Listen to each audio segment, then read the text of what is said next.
Ya, kalau sekarang kita ngomongin dari sisinya si lesor. Nah, di sini, materi ini, itu nanti kita akan nemu soal yang aku udah matiin video belum sih? Udah ya?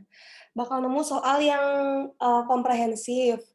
Komprehensifnya itu dalam artian, dari sisi lesi dan dari sisi lesor dijadiin satu. Kalau kemarin kan kita masih mengabaikan yang sisi lesor ya. Kalau di sini nih enggak nih, nanti bakalan teman-teman, nerima kasus-kasus yang diminta untuk membuat tabel amortisasi, jurnal, gitu. Itu dari kedua sisi, dari sisi lesi maupun dari sisi lesor. Nah, eee, perbedaan antara sisi lesi sama sisi lesor ketika teman-teman nanti ngerjain kasus ya, itu ada beberapa. Yang pertama, itu nanti teman-teman terkait sama, analisis, jenis sewanya. Apakah jenis sewa ini merupakan operating lease atau finance lease gitu ya. Kalau untuk sisi lesi kan kemarin gampang ya, asalkan sewanya di atas 12 bulan gitu kan, terus nilai sewanya itu signifikan, kemarin diambil besaran 5.000 ya nilai sewanya, diambil besaran yang bisa dijadiin acuan gitu ya, karena kan signifikan tuh kayak subjektif banget, berapa sih signifikan itu gitu. Diambil besaran 5.000 oleh IASB kemarin, itu kalau dia di atas 5.000, sewanya di atas 12 bulan, maka dia masuk finance lease gitu kan, itu dari sisi lesor. Dari sisi lesi, sorry. Kalau dari sisi lesor, ini syarat-syaratnya ya, kemarin sudah dijelasin sama Pak Margono pasti. Jadi itu yang pertama, nanti teman-teman ngebedain dia operating lease atau finance lease itu dari kedua sisi berbeda syaratnya, ya. Hampir semua kasus kita itu adalah finance lease bagi si lesi, ya karena syaratnya dia gampang, tapi belum tentu buat si lesor. Jadi, bisa beda, pandangan lesi sama lesor dalam menghadapi satu kontrak sewa yang sama, gitu ya. Bisa aja lesinya menganggap itu finance, lesornya menganggap itu operating lease gitu. Itu yang pertama, menentukan jenis sewa apa. Nah, yang kedua itu adalah, eee, cara menggunakan residual value, ya yang kemarin, eee, apa namanya, guaranteed residual value, unguaranteed, sama expected, itu cara menggunakannya berbeda. Ya, untuk yang, ini Excel-nya bisa teman-teman lihat di Drive ya, ini sudah ada di Drive. Mmm, kalau teman-teman ada di sisi ini aku tulis di mana ya? Tulis di sini aja deh. Jadi, tadi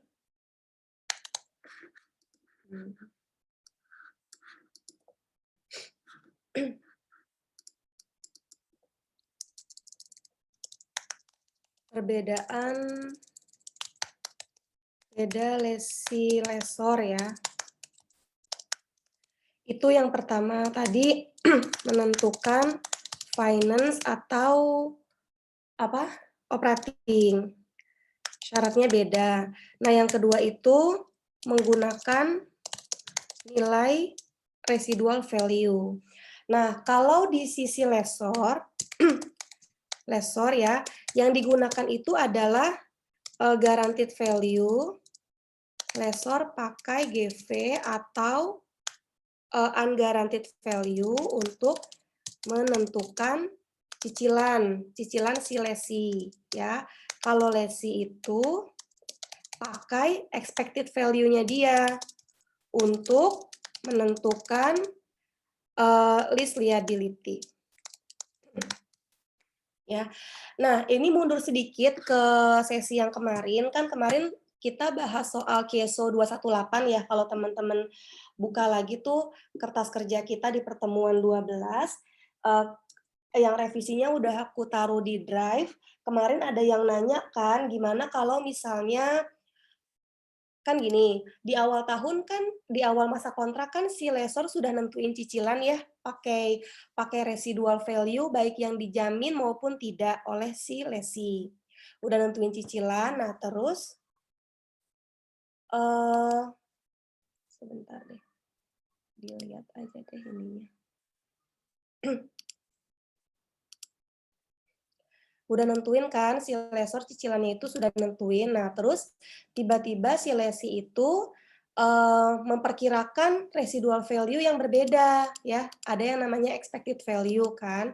Nah, terus kemarin di soal KESO 218 itu, expected value-nya itu lebih kecil daripada si guaranteed value ya, di 218 ini nih.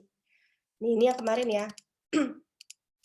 Expected value-nya itu lebih kecil daripada guaranteed value kan. Jadi kemarin, dia mencatat ada pembayaran lagi nanti di akhir sebesar 5.000 karena dia sudah menggaransi, residual value dari barang yang dia sewa 15.000 ternyata perkiraan dia nggak sampai 15.000 cuma 10.000 jadi dia harus mengganti kerugian 5.000 ya, karena dia sudah janji ke lesor 15.000. Kemarin ada yang tanya gimana kalau expected value-nya lebih besar daripada guaranteed value-nya.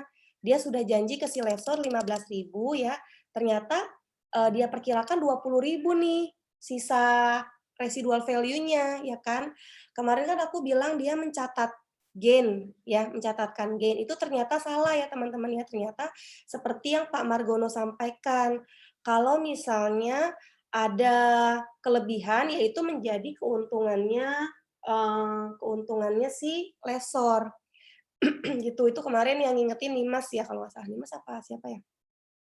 Jadi di akhir masa sewa tidak ada pengakuan gain. Dia bayar aja seperti biasa 60.000 gitu ya, seperti jumlah annual payment-nya, tidak ada pengakuan gain.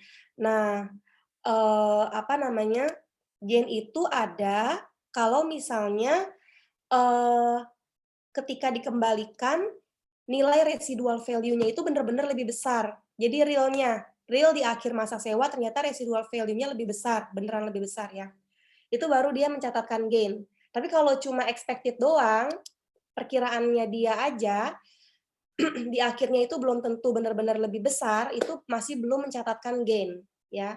Tapi nanti ketika ternyata di akhir benar-benar lebih besar, dia mencatatkan gain seperti di PPT pertemuan 12, PPT slide 11 ya. Di sini juga ada nih, mana yang dia nyatat gain. Nih, seperti yang ini ya, dia baru catat gain. Sini ya, di slide kedua. Itu kalau benar-benar di akhirnya residual value-nya lebih besar dari apa yang dijanjikan. Tapi kalau cuma expected value lebih besar dari apa yang dijanjikan, dia tidak mencatatkan gain. Nah, terus ada lagi pertanyaan, gimana kalau expected value-nya itu diketahui di tengah-tengah, ya, diketahui di tengah-tengah. Jadi,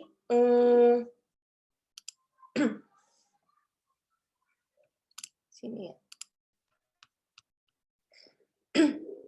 Nah, itu kan tadi kalau expected value-nya itu ceritanya kan diperkirakan oleh si lesi sebelum tabel amortisasi dibuat ya. Jadi dia buatnya berdasarkan expected value-nya dia. Gitu. Nah, tiba-tiba tabel amortisasinya sudah dibuat 3 tahun setelah kontrak berjalan, ada apa misalnya dia pakai mesinnya kasar gitu misalnya ya, sehingga dia perkirakan nilai residual value-nya nanti bakalan lebih kecil dari apa yang sudah dia janjikan ya. Nah, itu didiamin aja teman-teman ya. Lesi itu tidak langsung mengakui tambahan list liability, tidak langsung membuat tabel amortisasi yang baru, gitu ya. Kecuali ada modifikasi kontrak, misalnya ada kecelakaan gitu ya. Sesuai kontrak misalnya nih, sesuai kontrak, kalau misalnya ada kecelakaan sehingga nilai residual value-nya berubah, maka yang harus mengganti itu si penyewa, si lesi gitu ya. Kita harus modifikasi kontrak gitu. Nah, ternyata kejadian nih di tengah-tengah masa kontrak ada kecelakaan. Langsunglah antara lesi sama lesor modifikasi kontrak. Nah, kalau ada modifikasi kontrak baru lesi mengubah nilai list liability-nya. Tabel amortisasinya berubah. Tapi kalau misalnya nggak ada modifikasi kontrak, hanya perkiraannya si lesi aja, kalau nanti expected value-nya itu akan lebih kecil dari apa yang sudah dia jamin, dari guaranteed value-nya, itu didiamin aja. Ya, tidak ada jurnal, tidak ada perubahan tabel. Hanya nanti di akhir masa kontrak, kalau misalnya dicek residual value-nya lebih kecil dari apa yang dijanjikan, baru dia bayar kekurangannya ya, bayar selisihnya ke si orang yang menyewakan, ke si lessor, itu ya. Jadi gitu kalau expected value diketahui di tengah-tengah, tidak dilakukan apa-apa. Jadi kita nunggu aja nanti di akhir masa kontrak, apakah benar gitu, residual value-nya lebih kecil. Kalau lebih kecil dia bayar.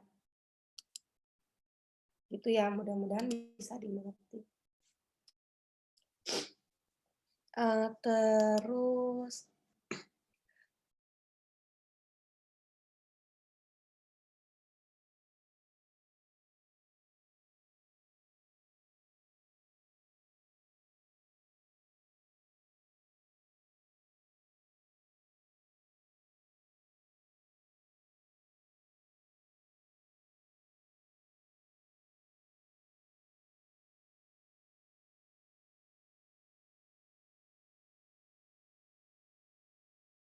ya ampun, susah banget nyalain mood-nya lagi, bingung. Nah, sekarang kita lihat dari sisinya lessor ya. Di sisi lessor ini, teman-teman nanti akan menemukan beberapa jenis kasus, ya. Kasusnya itu, ada 3 sih sebenarnya. Ada 4 sih sebenarnya ya, ada 4 ya. Sesuai PPT-nya Pak Margono ya, yang pertama, tadi kan kalau dari sisi lesi itu hampir sebagian besar kontrak yang akan kita bahas itu jadi finance lease ya, karena syaratnya dia gampang. Lebih dari 12 bulan, lebih dari 5.000. Tapi kalau lessor kan belum tentu, syaratnya dia banyak nih. Nah, jadi nanti teman-teman akan menghadapi kasus di mana sewa tersebut bukan finance lease bagi si lessor, hanya operating lease biasa ya. Jadi hanya sewa operasi biasa. Dia mencatat pendapatan sewa ya. Itu nanti ada kasus yang pertama seperti itu, operating lease biasa kalau dia tidak memenuhi syarat-syarat ini. Yang kedua, kalau dia memenuhi syarat-syarat ini, dia menjadi finance lease, jadi sewanya sewa pembiayaan. Ya. Nah, itu yang kedua, tapi finance lease ini dibagi lagi. Ada yang nilai wajarnya sama dengan cost-nya si barang, itu nanti masuknya ke kasus direct finance lease. Ada yang nggak sama, itu nanti masuknya ke sales type.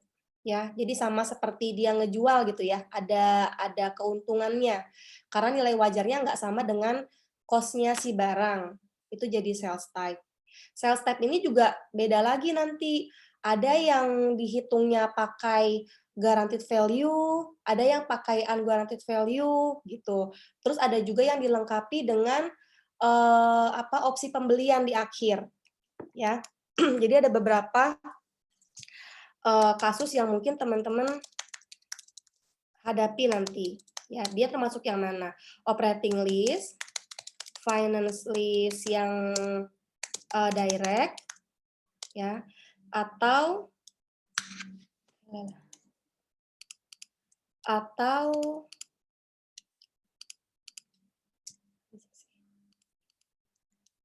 finance lease yang sales type.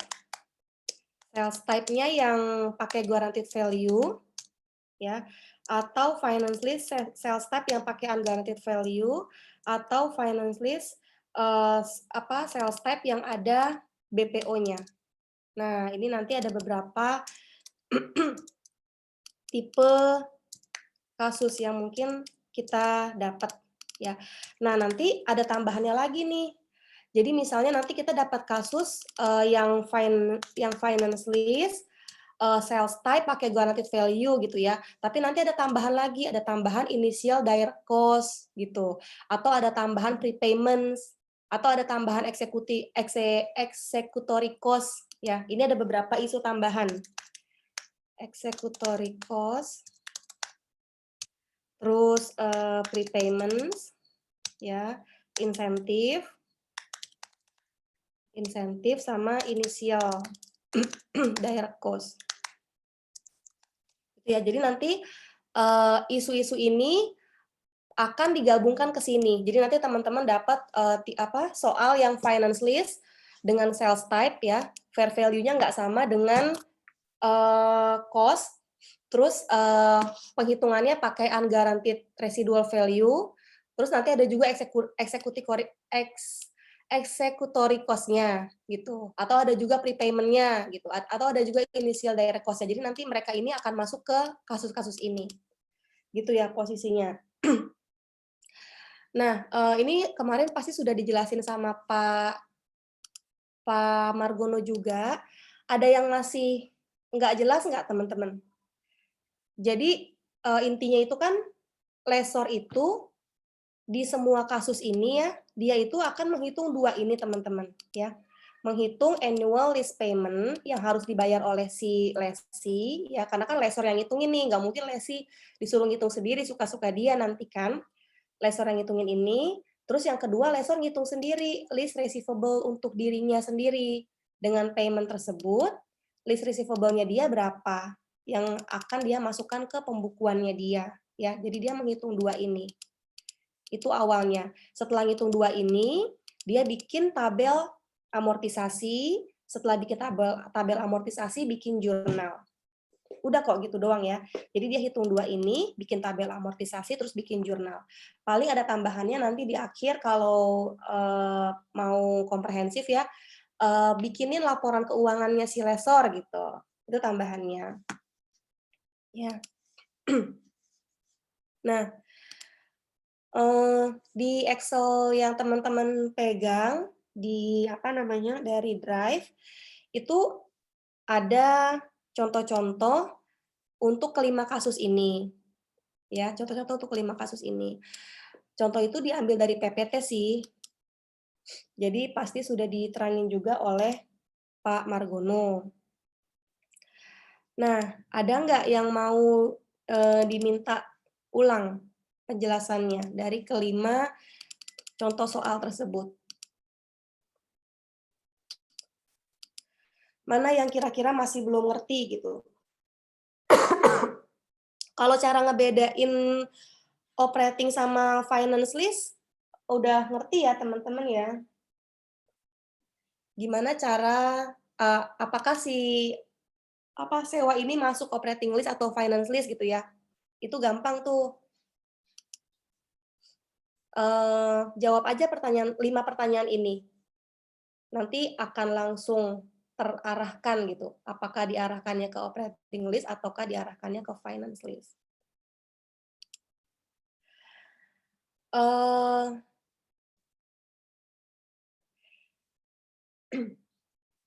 Di sheet yang pertama ini contoh yang operating list ya, contoh yang operating list. Kenapa dia bisa operating? Teman-teman bisa lihat di uji kriteria finance list bagi lessor tuh, ya. Ada yang terjawab tidak. Karena terjawab tidak, maka dia menjadi operating list, gitu ya. Nanti kalau misalnya ada yang nggak ngerti nih uji kriteria, tanya lagi ya, soalnya pasti udah dijelasin Pak Margono nih. Nanti aku ngulang doang, takutnya, ya. Jadi dari uji kriteria dia termasuk operating list.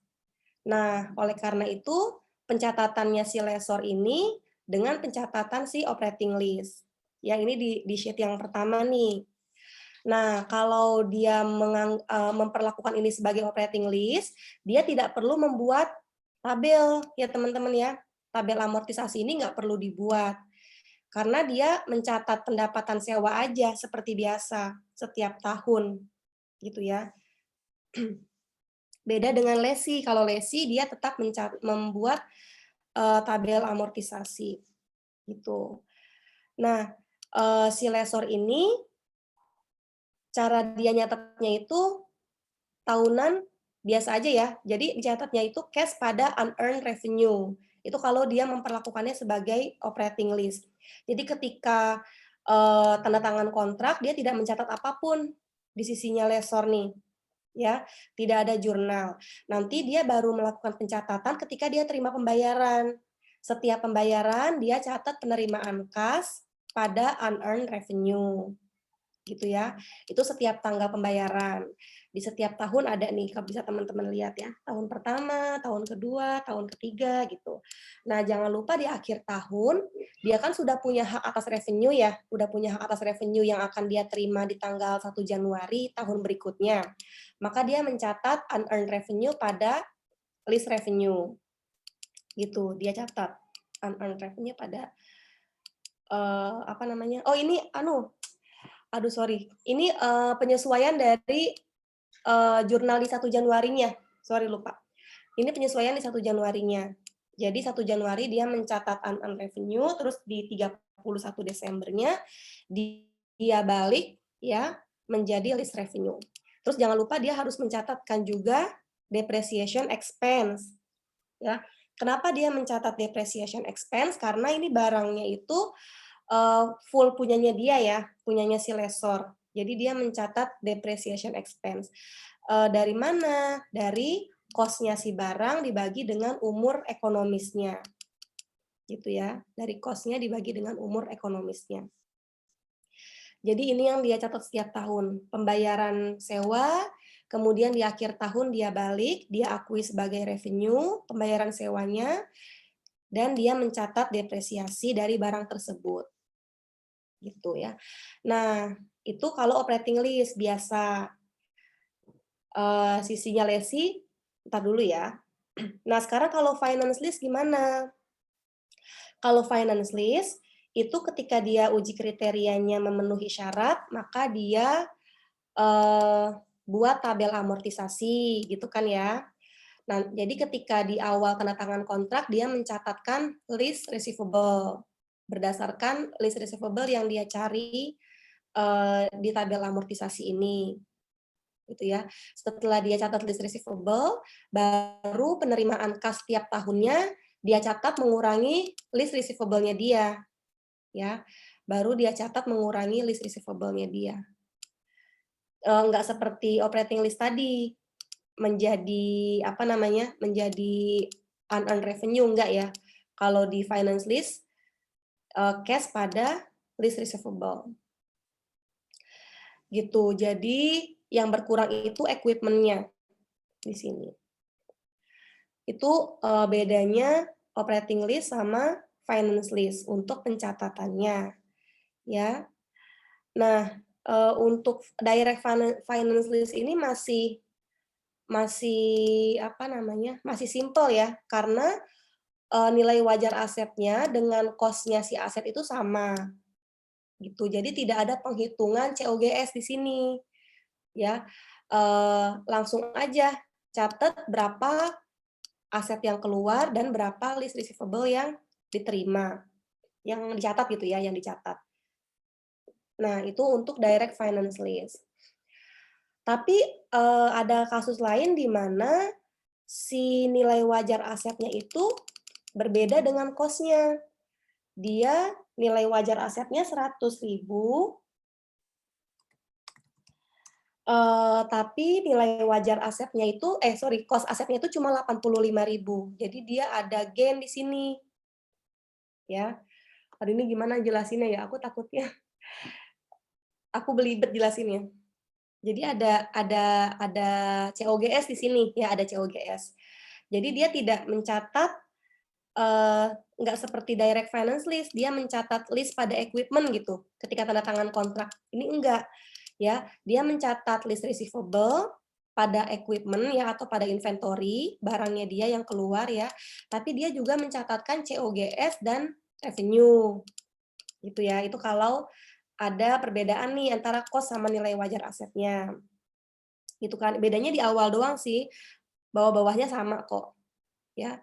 Nah, tapi kita lihat lagi untuk tipe seperti ini ketika fair value-nya beda dengan cost itu ada residual value yang dijanjikan oleh si lesi loh, ya. Nah, residual value-nya ini ada yang dijamin, ada yang enggak. Gitu. Kalau si lesi bisa ngejamin, itu beda pencatatannya dengan kalau si lesi nggak bisa ngejamin. Gitu ya.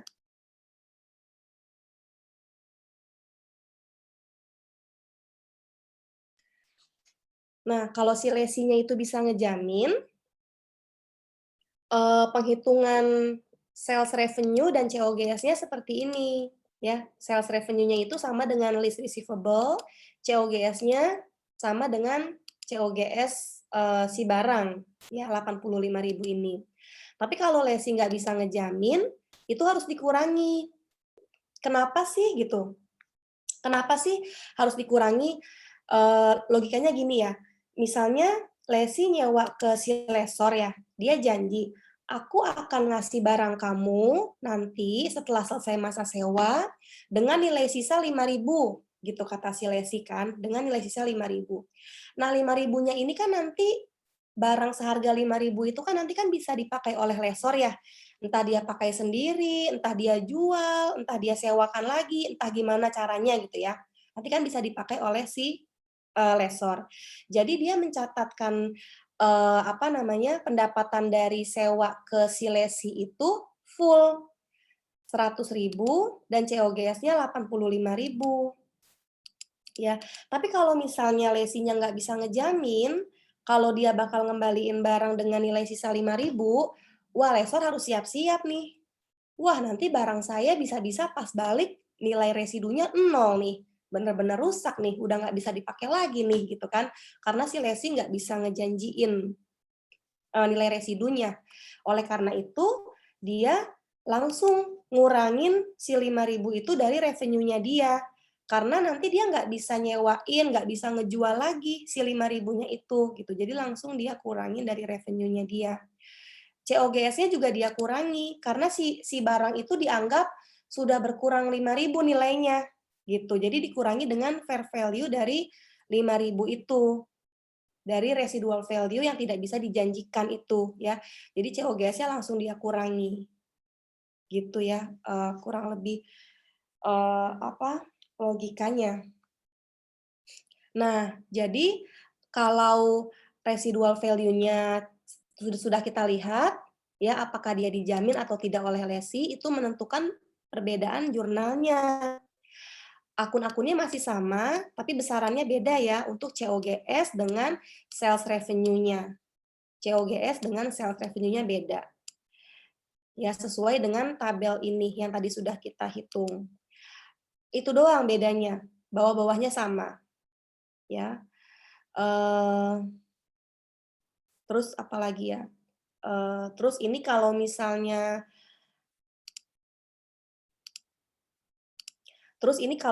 nanti di akhir masa sewa, ada nilai residual value-nya gitu ya, nilai residual value-nya berapa gitu.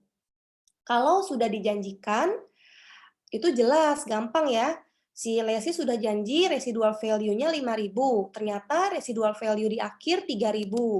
Berarti lesor akan minta cash sama lesi 2.000 gitu kan selisihnya, minta diganti lah ya, gitu.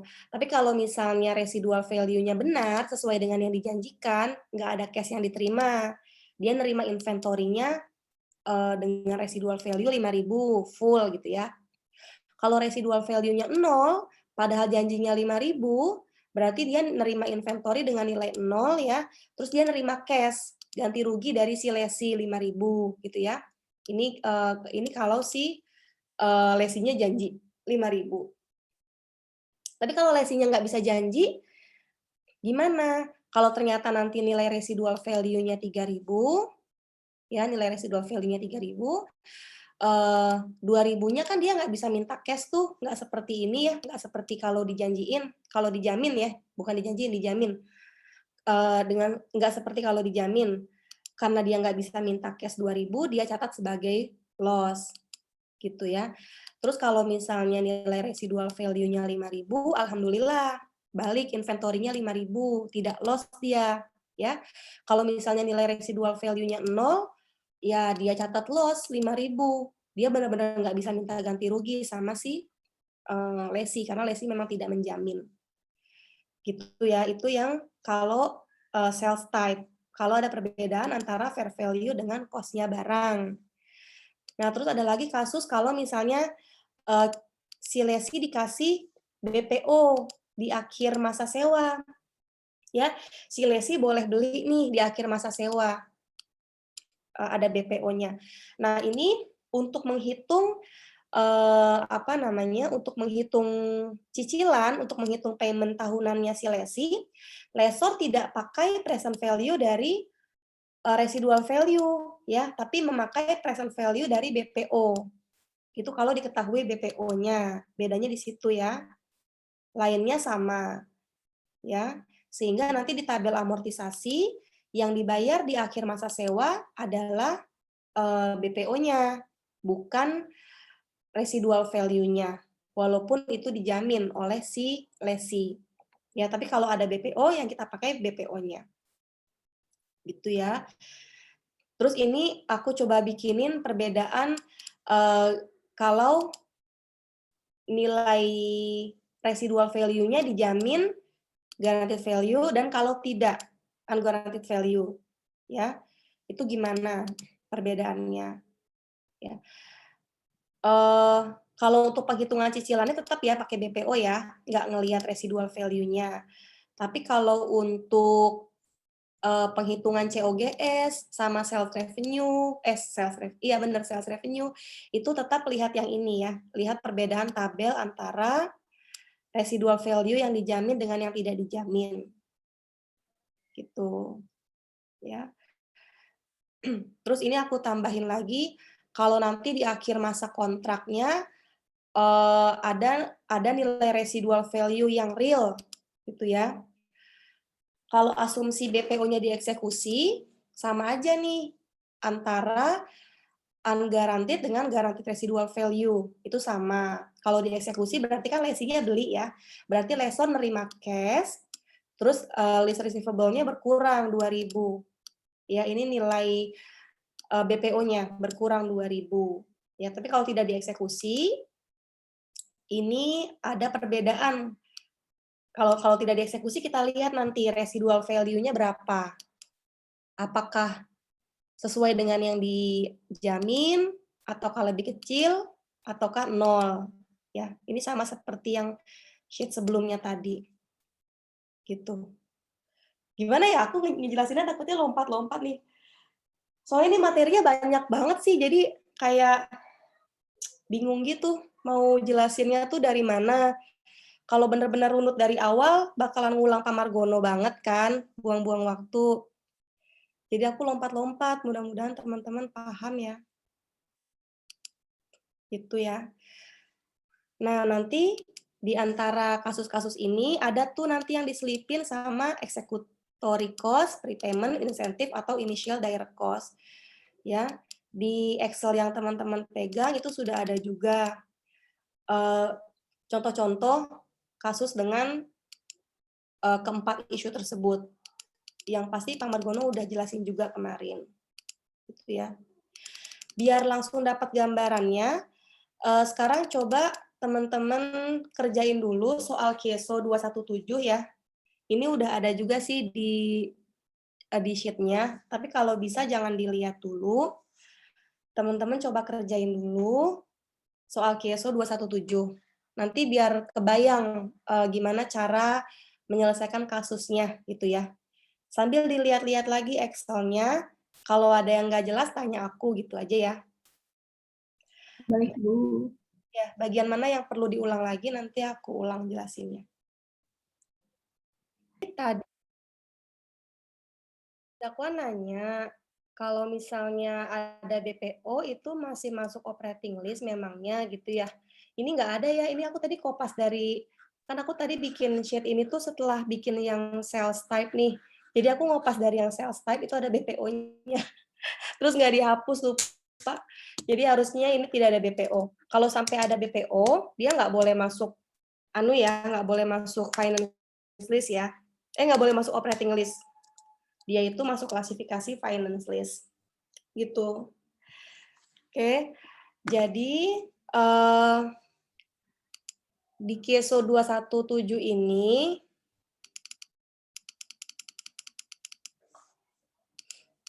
itu kita dapat tipe yang sales type list ya.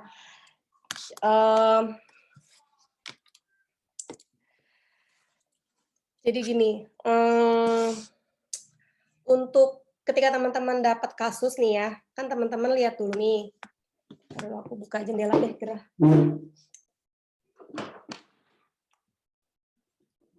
Oke, kan teman-teman lihat dulu ya.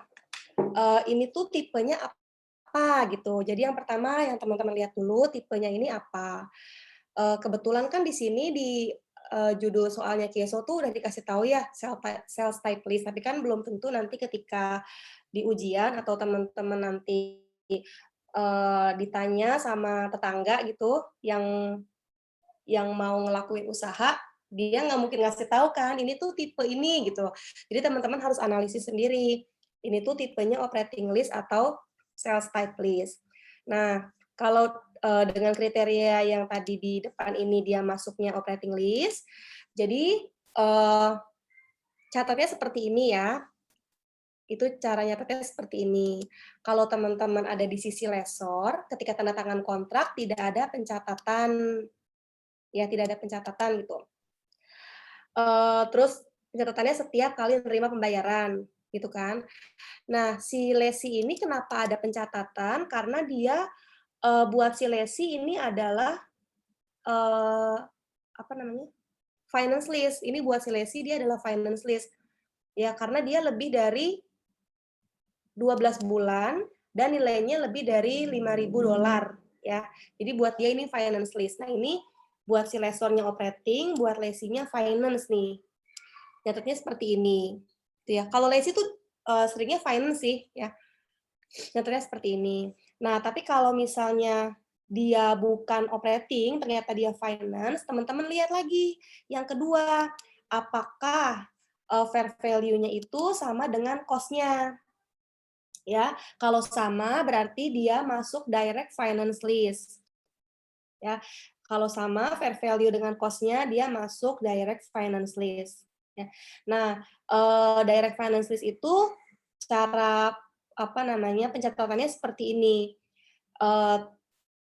Sebagai lesor kita hitung dulu kan annual payment-nya si lesi berapa ya dari nilai wajarnya barang, nilai wajar dengan cost aset sama ya, karena ini direct finance list, kita pakai yang fair value sama dengan cost. Nilai wajarnya barang berapa, dikurangi sama residual value yang dijanjikan oleh si lesi. Tapi jangan lupa di present value-kan dulu, ya. Nah, setelah dikurangi oleh present value dari present value dari residual value yang dijanjikan oleh si lesi, kita dapatlah jumlah yang akan kita terima nanti nih dari si lesi nih, gitu ya. Ini kan present value-nya nih, present value-nya kita nih yang akan kita terima. Kemudian kita ubah lagi ke dalam bentuk cicilan ya dengan membaginya dengan angka faktor yang anuitas sehingga kita dapat cicilannya gitu ya. Dari cicilan itulah, dari cicilan ini ya jumlah ini ditambah dengan fair value dari residualnya kita akan dapat list receivable 100.000 gitu ya. Ini harusnya uji-ujinya nih di awal nih. Kenapa ditaruh di bawah ya? Harusnya di awal. Nah, setelah dapat list receivable, kalau ini adalah finance list ya kan, kalau tadi kan operating list nih, kita nggak buat tabel amortisasi ya. Ini tabel amortisasinya si lesi nih ya, kata-katanya liability tuh. Oke, kata-katanya liability. Jadi ini tabel amortisasinya lesi. Tapi kalau finance list, kita buat tabel amortisasi sebagai lesor ya. Kata-katanya receivable di sini. List receivable-nya itu 100.000 sesuai dengan nilai wajarnya. Ya. Ini cara mencari list receivable. Ini dibalik-balik aja sih. Dari nilai wajar kita cari cicilan gitu kan. Dari cicilan kita balik lagi ke list receivable-nya.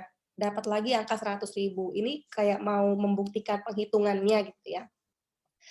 Nah, dari tabel amortisasi ini kita bikin jurnal gitu ya. Di awal ketika tanda tangan kontrak, kita akui kalau equipment atau inventory kita itu berkurang, keluar ya, keluar sebesar cost-nya.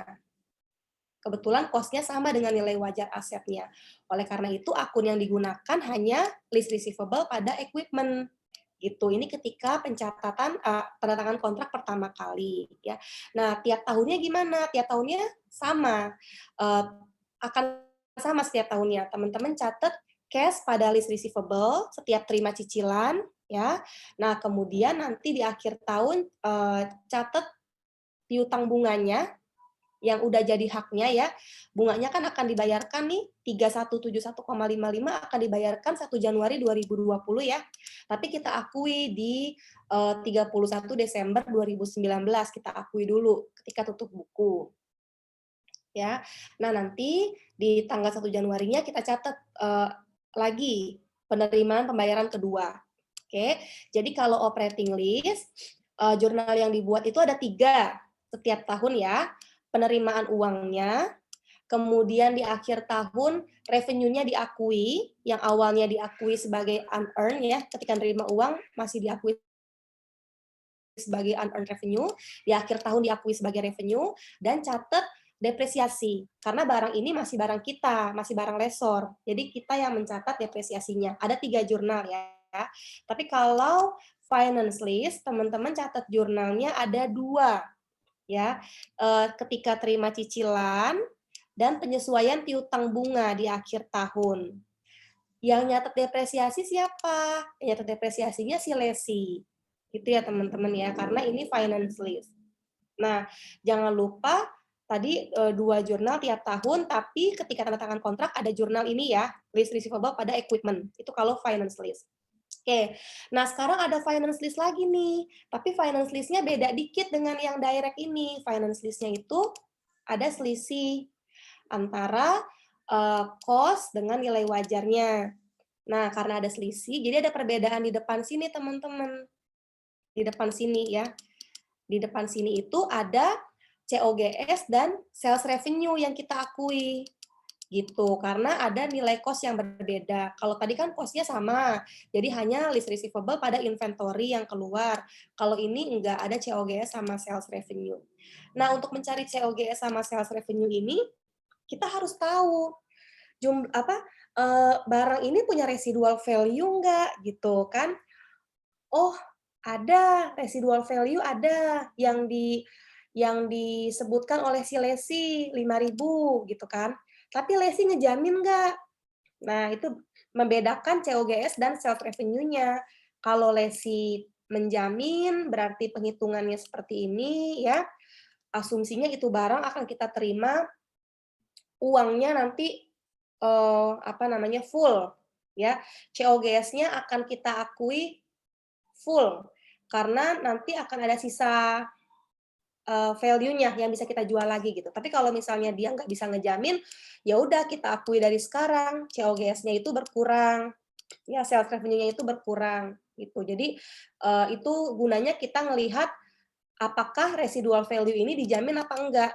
Itu gunanya kita ngelihat itu karena kita mau nyatet COGS sama sales revenue. Ya, nah ini kita catat di sini. COGS sama sales revenue di awal ketika tanda tangan kontrak ya. Nah, kemudian jurnal-jurnal selanjutnya itu sama seperti yang tadi direct. Setahun ada 2 jurnal ya, pencatatan pembayaran dan pencatatan piutang bunga, pengakuan piutang bunga di akhir tahun. Gitu ya. Jadi cuma 2 jurnal. Nah, kemudian nanti di akhir masa sewanya itu kita bisa mengakui penerimaan kas atau tidak gitu ya. Ini jurnal tambahan nih di akhir masa sewa. Ya, kalau misalnya residual value-nya sesuai dengan yang dijanjikan, berarti kita nggak nerima cash gitu ya. Kalau nggak sesuai berarti kita minta duit dari si lesi, bayar selisihnya gitu ya.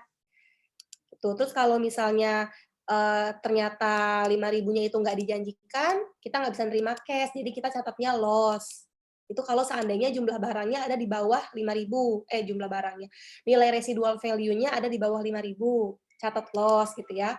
Itu di akhir masa sewanya aja. Nah, terus sekarang ada lagi yang kalau ada BPO-nya. Ya, ada BPO-nya nih, ada opsi belinya nanti. Nah, opsi belinya di harga 2.000 gitu. Nah, itu ketika ngitung cicilannya, kita mengurangi nilai wajar tidak dengan present value dari residual value, tidak, tapi dengan present value dari BPO. Ya, kita kurangi present value dari BPO, inilah jumlah yang akan kita terima. Dari jumlah ini baru kita hitung cicilannya dengan angka faktor yang anuitas ya, dapat cicilannya. Gitu. Ini dibalik lagi nih dengan cicilan sekian, dengan present value dari BPO sekian, dapat list receivable-nya berapa, dibalik lagi ya penghitungannya. Dari sini kita bikin tabel amortisasinya.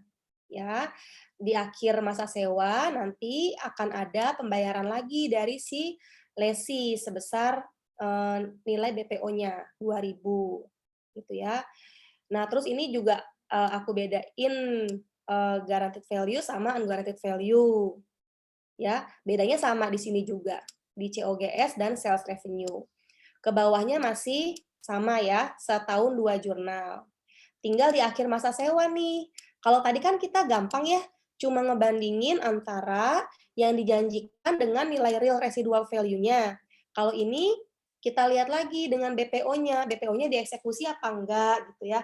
Kalau dieksekusi berarti lessor terima cash, ya. Kalau tidak dieksekusi, baru nih kita cek residual value-nya itu berapa, ya. Kalau residual value-nya itu sebesar BPO, tidak ada kejadian luar biasa gitu ya, berarti pencatatannya seperti ini. Inventory-nya, kalau residual value sesuai dengan yang dijanjikan, ya, tidak ada kejadian luar biasa, maka dicatat inventory-nya sesuai guaranteed value-nya 5.000 gitu ya. Tapi kan kita hanya mengurangi list receivable 2.000 nih tadi nih di awal nih, ya hanya mengurangi 2.000. Jadi kita mencatatkan gain, selisihnya 3.000 itu jadi gain. Gitu ya. Nah, ini kalau BPO-nya juga tidak dieksekusi nih, tapi residual value-nya tidak sama dengan apa yang dijanjikan. Ada yang 3.000, ada yang 0 gitu ya. Ini dengan ini sama nih. Residual value sama dengan yang dijanjikan ya. Sama dengan yang dijanjikan. Oke. Nah, itu seperti itu. Nah, dari tipe-tipe soal itu nanti akan ada tambahan executory cost, prepayments, insentif, sama initial direct cost. Contohnya nih, KESO 217. Ya. Kita harus foto dulu. Oke, KESO 217. Nah, di KESO 217 ini ada penyewaan mesin X-ray ya dari si Chambers, dari Amirante ke Chambers. Di sini buku ini udah bilang kalau ini adalah sales type list dengan guaranteed residual value. Anggap aja kita nggak baca dulu nih, nggak dapat informasi ini ya. Kita baca aja kasusnya seperti apa. Umur ekonomisnya si mesin itu 12 tahun ya, umur ekonomisnya si mesin 12 tahun. Terus disewain dengan jangka waktu sewa 10 tahun ya. Jadi jangka waktu sewa 10 tahun, umurnya 12 tahun umur si mesin. Terus harga wajarnya 495.678 ya. Dia non cancelable. Terus ada guaranteed residual value 15.000. Ya, jadi ini guaranteed nih residual value-nya guaranteed. Nah, nanti si Chambers itu akan bayar cicilan tiap tahun 60.000. Nanti coba kita cek benarkah 60.000 gitu ya. Nah, terus si Amirante itu juga mengeluarkan biaya tambahan ya. Untuk kosnya si mesin, dia ngeluarin kos 300.000, kos asetnya ya. Terus untuk biaya legal, dia ngeluarin 14.000 ya. Nah, terus implicit rate-nya 5%. Jadi kita tahu implicit rate-nya 5%. Nah, ini 14.000 ini adalah isu tambahan nih, pengeluaran tambahannya si Amirante ya, pengeluaran tambahannya si lessor. Nah, dia ini masuk ke mana antara 4 isu ini? executory, prepayment, atau insentif, atau initial direct cost. Nah, teman-teman harus paham ya makna dari masing-masing cost itu. Kalau executory itu biaya lain-lain ya, biaya lain-lain. Jadi biaya lain-lain selama masa sewa. Ya, jadi kan masa sewa itu nanti ada biaya pemeliharaan, ada pajak gitu ya, ada asuransi. Selama masa sewa itu ada biaya-biaya yang dikeluarkan. Nah, itu namanya executory cost. Selama masa sewa. Kalau prepayment itu uang muka. Itu uang muka. Jadi dia tidak apa namanya? Tidak apa namanya? Tidak di luar dari kewajibannya dia ya, itu uang mukanya, itu prepayment. Kalau insentif itu, insentif ya, bonus dari si lesor supaya lesinya mau berkontrak, supaya lesinya mau bekerja sama dengan dia. Gitu ya. Jadi beda-beda nih ya. Eksekutori selama masa sewa, prepayment itu uang muka, insentif itu insentif dari lesor ke lesi. Nah, kalau initial direct cost ini adalah biaya tambahan yang dikeluarkan ketika kita mau ngelakuin sewa tersebut. Ya, kalau kita nggak ngeluarin biaya tersebut, sewanya nggak akan bisa dieksekusi. Oleh karena itu, si 14.000 ini masuk ke initial direct cost. Ya, itu kan biaya yang harus dikeluarkan untuk membuat perjanjian sewa tersebut terjadi ya, bisa dilaksanakan. Gitu. Jadi 14.000 ini initial direct cost. Ya. Terus kalau kita udah tahu kayak gini kondisinya, kita hitung lagi annual payment-nya. Apakah benar nih 60.000 kita buktiin aja ya. Dengan nilai wajar sekian, terus dikurangi dengan residual value, ya residual value yang dijanjikan. Jangan lupa di present value-kan dulu, jadi 9.000 sekian ya. Maka jumlah uang yang akan diperoleh kita sebagai lesor adalah 486 sekian-sekian. Terus kita bagi dengan angka faktor anuitas ya untuk menghitung cicilan tiap tahun selama 10 tahun ke depan. Maka dapatlah angka 60.000. Berarti benar nih cicilannya 60.000. Ya. Nah, kemudian ini kita balik lagi aja nih. Ini sih cuma kalau misalnya ditanya ya berapa list ini tanya nggak sih? Oh iya, ditanyakan berapa list receivable-nya gitu kan, berapa list receivable kita sebagai lesor, dibalik aja ya cara ngitungnya. Jadi present value anuitas dari payment tahunan ditambah dengan present value residual value-nya. Dibalik lagi ya, jadi sama seperti nilai wajarnya tadi. Terus yang kedua, ditanya sales price sama cost of sales-nya. Harga jualnya sama cost of sales-nya. Nah, kita lihat dulu.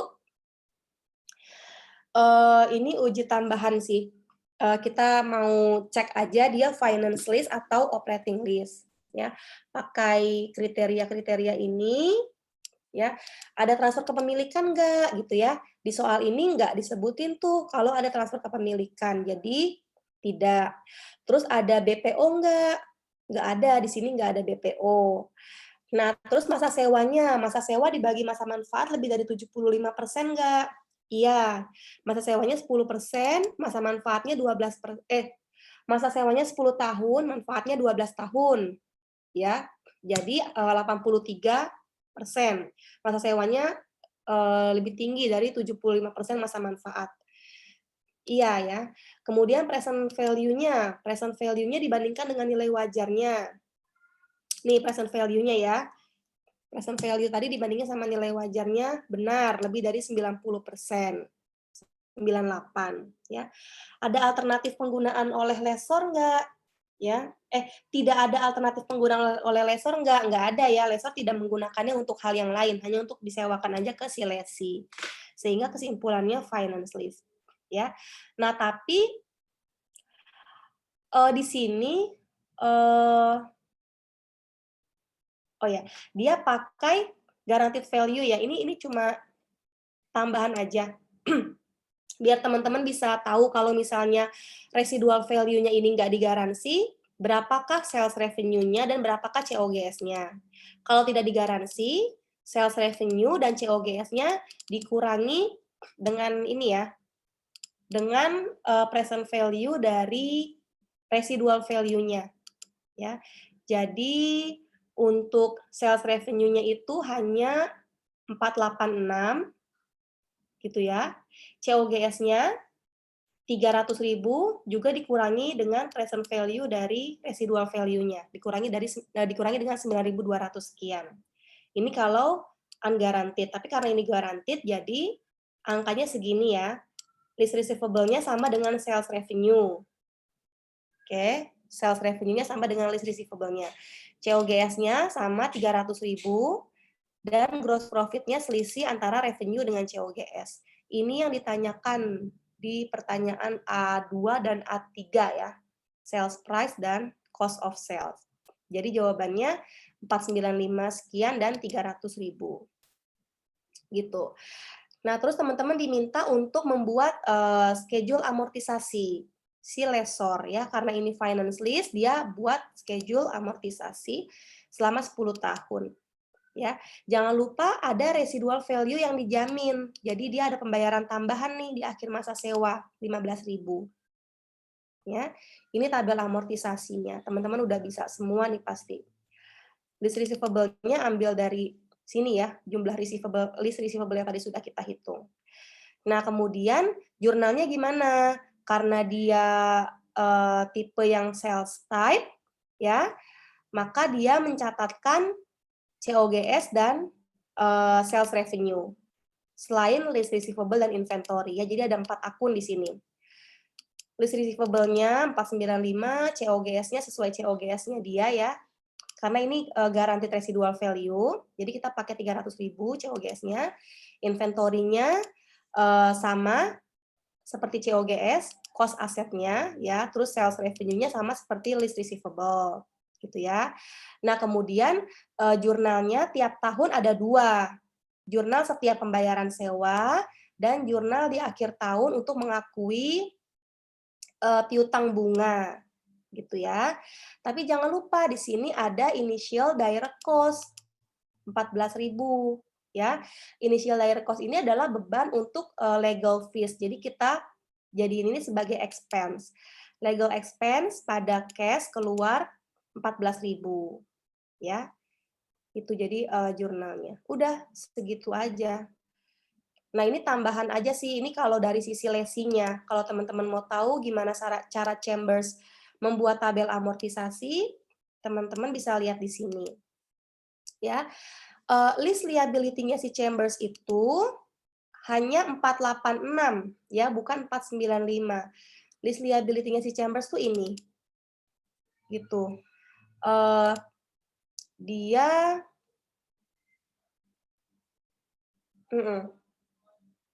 sebentar. Oh, sebentar. Dari jumlah cicilannya harusnya ya. Harusnya list oh ya benar 486 dari present value anuitas dari jumlah cicilannya. Ini kalau teman-teman mau tahu tabel amortisasinya si lesi ya. Nah, dia catat right of use asset ketika tanda tangan kontrak ya. Dia catat penerimaan asetnya, hak guna asetnya pada list liability. Dan tiap tahun dia buat 3 jurnal. Jurnal pembayaran, kemudian pengakuan beban ya di akhir tahun, dan depresiasi. Depresiasinya ini sebesar right of use asetnya, hak guna asetnya dibagi dengan masa sewa ya, masa kontrak sewa. Gitu teman-teman. Gimana, ada yang mau tanya?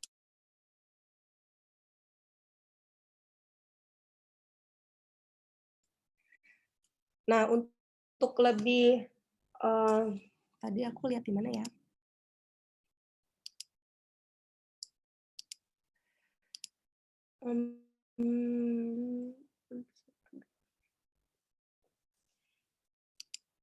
Kemarin ini sempat semua ya dijelasin sama Pak Margono ya?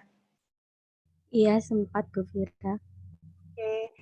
Nah, untuk lebih nambah latihan soalnya, coba teman-teman kerjakan soal UAS 2019-2020 ya. Itu adalah ada di bukunya Pak Lutfi itu soal 2016. Ya. Soal 2016 UD Fulko ya.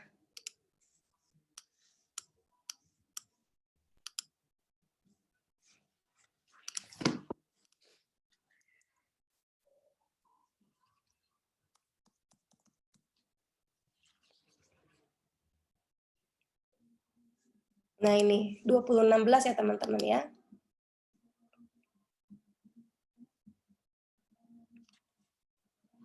Coba dikerjakan dulu 20 menit ya.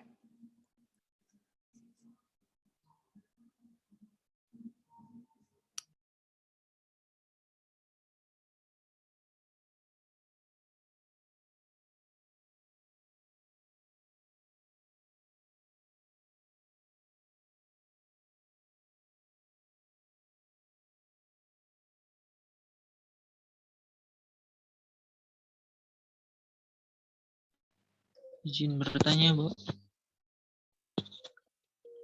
Iya gimana? Ini terkait tadi, Bu, kalau misalkan kita itu langsung ngitungnya ini nggak usah, ini kan udah diketahui, Bu, pembayaran setiap tahunnya. Nah, kalau kita misalnya ngitung leisure receivable-nya ini tinggal PV atas annual payment ditambah sama PV nilai residu, boleh nggak sih, Bu? Bisa kok. Berarti nggak usah ngitung satu-satu lagi, nggak apa-apa ya, Bu? Ini yang Fulko ya? Iya, yang tadi, Bu, yang Kieso? iya, yang Amirante SA. Amirante. Kamu mau ngitung list receivable-nya langsung present value anuitas dari payment-nya ditambah dengan PV dari residual value-nya gitu kan? Bisa. Iya. Itu tadi cuma ngitung 60.000-nya cuma mau ngebuktiin aja kok. Jadi dia bolak-balik gitu ngitungnya kan. Mau ngelihat kalau angkanya sama gitu aja. Jadi langsung aja ya. Oh, iya. Terima kasih, Bu. Sama ini, Bu.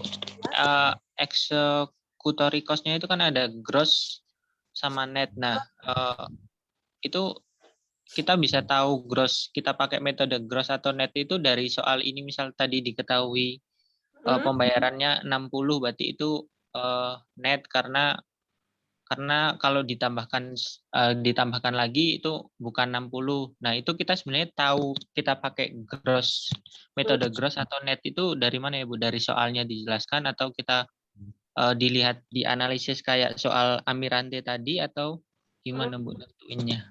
Oke. Kebetulan kan soal Amirante kan bukan eksekutori ya. Kebetulan soal Amirante itu kan initial direct cost ya. Eksekutori itu kan biayanya tuh biaya-biaya yang terjadi selama masa sewa. Nah, ini kita analisis dari soalnya, Andi. Jadi kalau misalnya tadi di soalnya Amirante tuh kan, aduh nggak enak banget sih pilek. Dari soalnya Amirante tuh kan dibilang kalau dia itu legal fees, ya legal fees. Ini kita ke Amirante dulu ya sebentar ya. Legal fees. Karena dia legal fees itu kan berarti biaya yang terjadi di awal ya, yang sekali terjadi di awal. Kalau itu nggak dikeluarin, bisa nggak jalan nih si kontraknya, maka dia initial direct cost. Nah, nanti kalau misalnya ada kata-kata, si Chambers itu bayar untuk mesin ini ya, untuk mesin, dia bayar biaya pemeliharaan mesin, misalnya tiap tahunnya itu 300 gitu ya. Terus dia bayar juga katakanlah biaya untuk layanan kebersihannya mesin, setahunnya itu 100, terus nyediain biaya perbaikan mesin gitu, setahun sekian. Dia bayarnya tiap tahun, disebutnya dia bayarnya tiap tahun, selama masa sewa. Nah, itu berarti dia masuk ke dalam net list. Jadi net list itu kita ngelihat gross atau net itu dari sisi lesornya. Kotor atau bersihnya itu dari sisi lesornya. Kalau gross itu berarti di sisi lesornya kotor. Lesinya itu bersih. Lesi bayar digabungin dalam satu cicilan tahunan, tetap per tahun ya, bayarnya tetap per tahun, bukan di awal, bukan sekali bayar di awal. Kalau sekali bayar di awal tuh initial direct cost. Ini tetap per tahun, ya, tapi bayarnya itu full, digabung sama biaya sewa. Langsung dibayar di awal, dikasihnya ke lesornya 1 kali pembayaran aja. Jadi nanti yang bayarin kebersihan, bayarin perbaikan itu semua lesornya. Itu namanya kotor. Lesornya kotor. Kotor di lesornya gitu, dia repot bayar-bayarin. Ya. Nah, tapi kalau misalnya si lesinya yang bayar tiap bulannya itu di luar dari biaya sewanya, itu namanya net list, berarti bersih. Bersih di lesornya. Jadi kita ngeliatnya dari sisi lesor, bersih kotornya itu dari sisi lesor ya. Gitu. Jadi kalau di soalnya itu ada kata-kata tiap tahun dia bayar cicilan 60.000 itu sudah termasuk dengan biaya pemeliharaan bla bla bla bla bla bla, itu berarti namanya gross list. Jadi kita lihat sendiri. Tapi kalau ada kata-kata Chambers tiap tahun bayar sewa 60.000 ditambah lagi dengan perbaikan 200, kebersihan 100, itu berarti net list gitu ya. Ada biaya lain-lain. Nah, nanti biayanya itu dicatat sebagai expense. Yang 200, yang 100 itu dicatat sebagai expense. Dia nggak bisa nambah list liability. Gitu. Gitu ya, Andi. Jadi ini ya Bu, kalau initial direct cost itu udah pasti initial direct cost itu udah pasti expense, terus kita nyatetnya sekali doang di awal.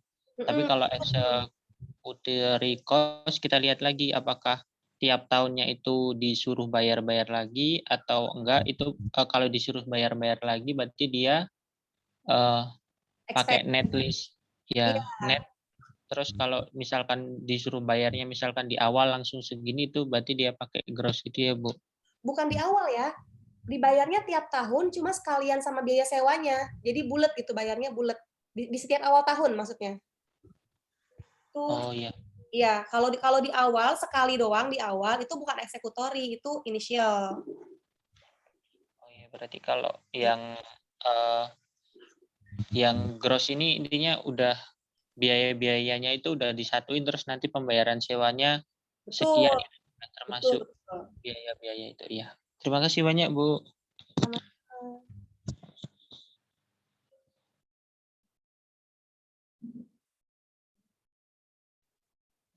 Nah, teman-teman nanti ketika mencatat initial direct cost itu bisa bisa lihat sheet initial direct cost itu ya. Catatnya itu bisa langsung sebagai legal expense ya ketika tanda tangan kontrak. Itu kalau sewanya adalah finance lease bagi si lessor. Langsung dicatat sebagai expense. Tapi kalau buat lessor itu bukan finance lease, buat lessor itu operating lease, dia nggak boleh dicatat langsung. Nggak boleh dibebanin langsung di tahun pertama. Nggak boleh dibebanin langsung ketika tanda tangan kontrak. Dibebaninnya itu dibagi ya setiap tahun. Setiap akhir tahun, itu baru diakui sebagai legal expense, dibagi rata selama masa kontrak. Karena contohnya di sini kontraknya itu 5 tahun, berarti dia pengakuan legal expense-nya tiap tahun 40. Nah, ketika tanda tangan, dia diakui dulu sebagai deferred expense. Ya, jadi masih ditangguhkan dulu di tahun pertama. Tidak langsung diakui full 200.000 ya. Kalau soal KSO ini kan dia finance kan, finance list. Jadi kita langsung akui legal expense-nya di saat tanda tangan kontrak. Langsung 14.000. Gitu ya.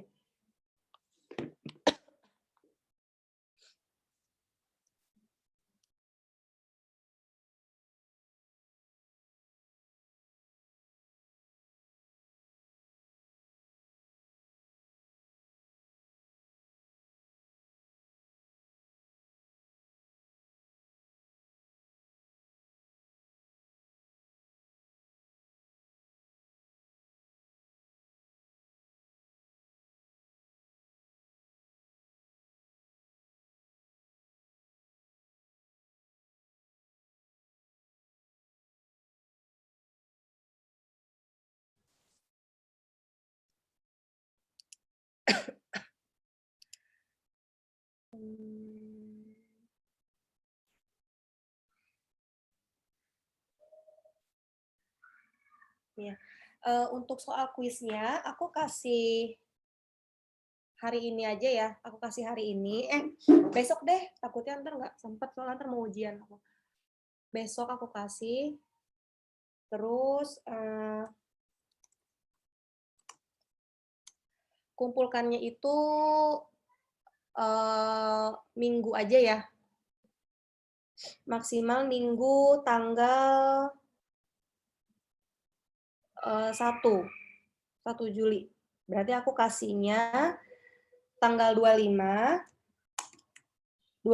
atau 26 nanti aku kasih, kumpulkannya tanggal 1 Juli. Gitu ya. Jadi kuis kita ada 3 ya teman-teman ya. Kemarin sebelum UTS 2, yang ini 3. Yang ini 1, berarti ada 3. Ini yang full ko. Jadi teman-teman itu misalnya nih, ini apa sih? Ini pertemuan 12 ya. Nih, misalnya teman-teman dapat kasus baru ya. Aku tuh senangnya kalau ini suka ngopi-ngopi sih. Lagi ngopi dari mana ya enaknya ya. Jadi kadang-kadang tuh suka ada yang nggak kehapus gitu. Soalnya enak ngopi tuh. Udah banyak yang jadi, jadinya jawabannya tuh udah banyak yang jadi. Tinggal diganti-ganti aja. Ngopi dari yang mana ya enaknya ya. Dari keso aja deh.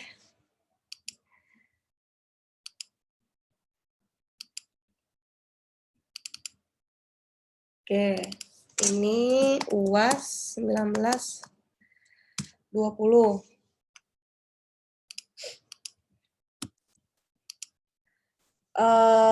Soalnya kan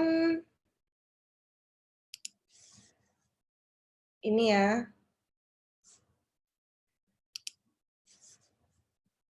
Teman-teman baca sendiri aja ya soalnya ya.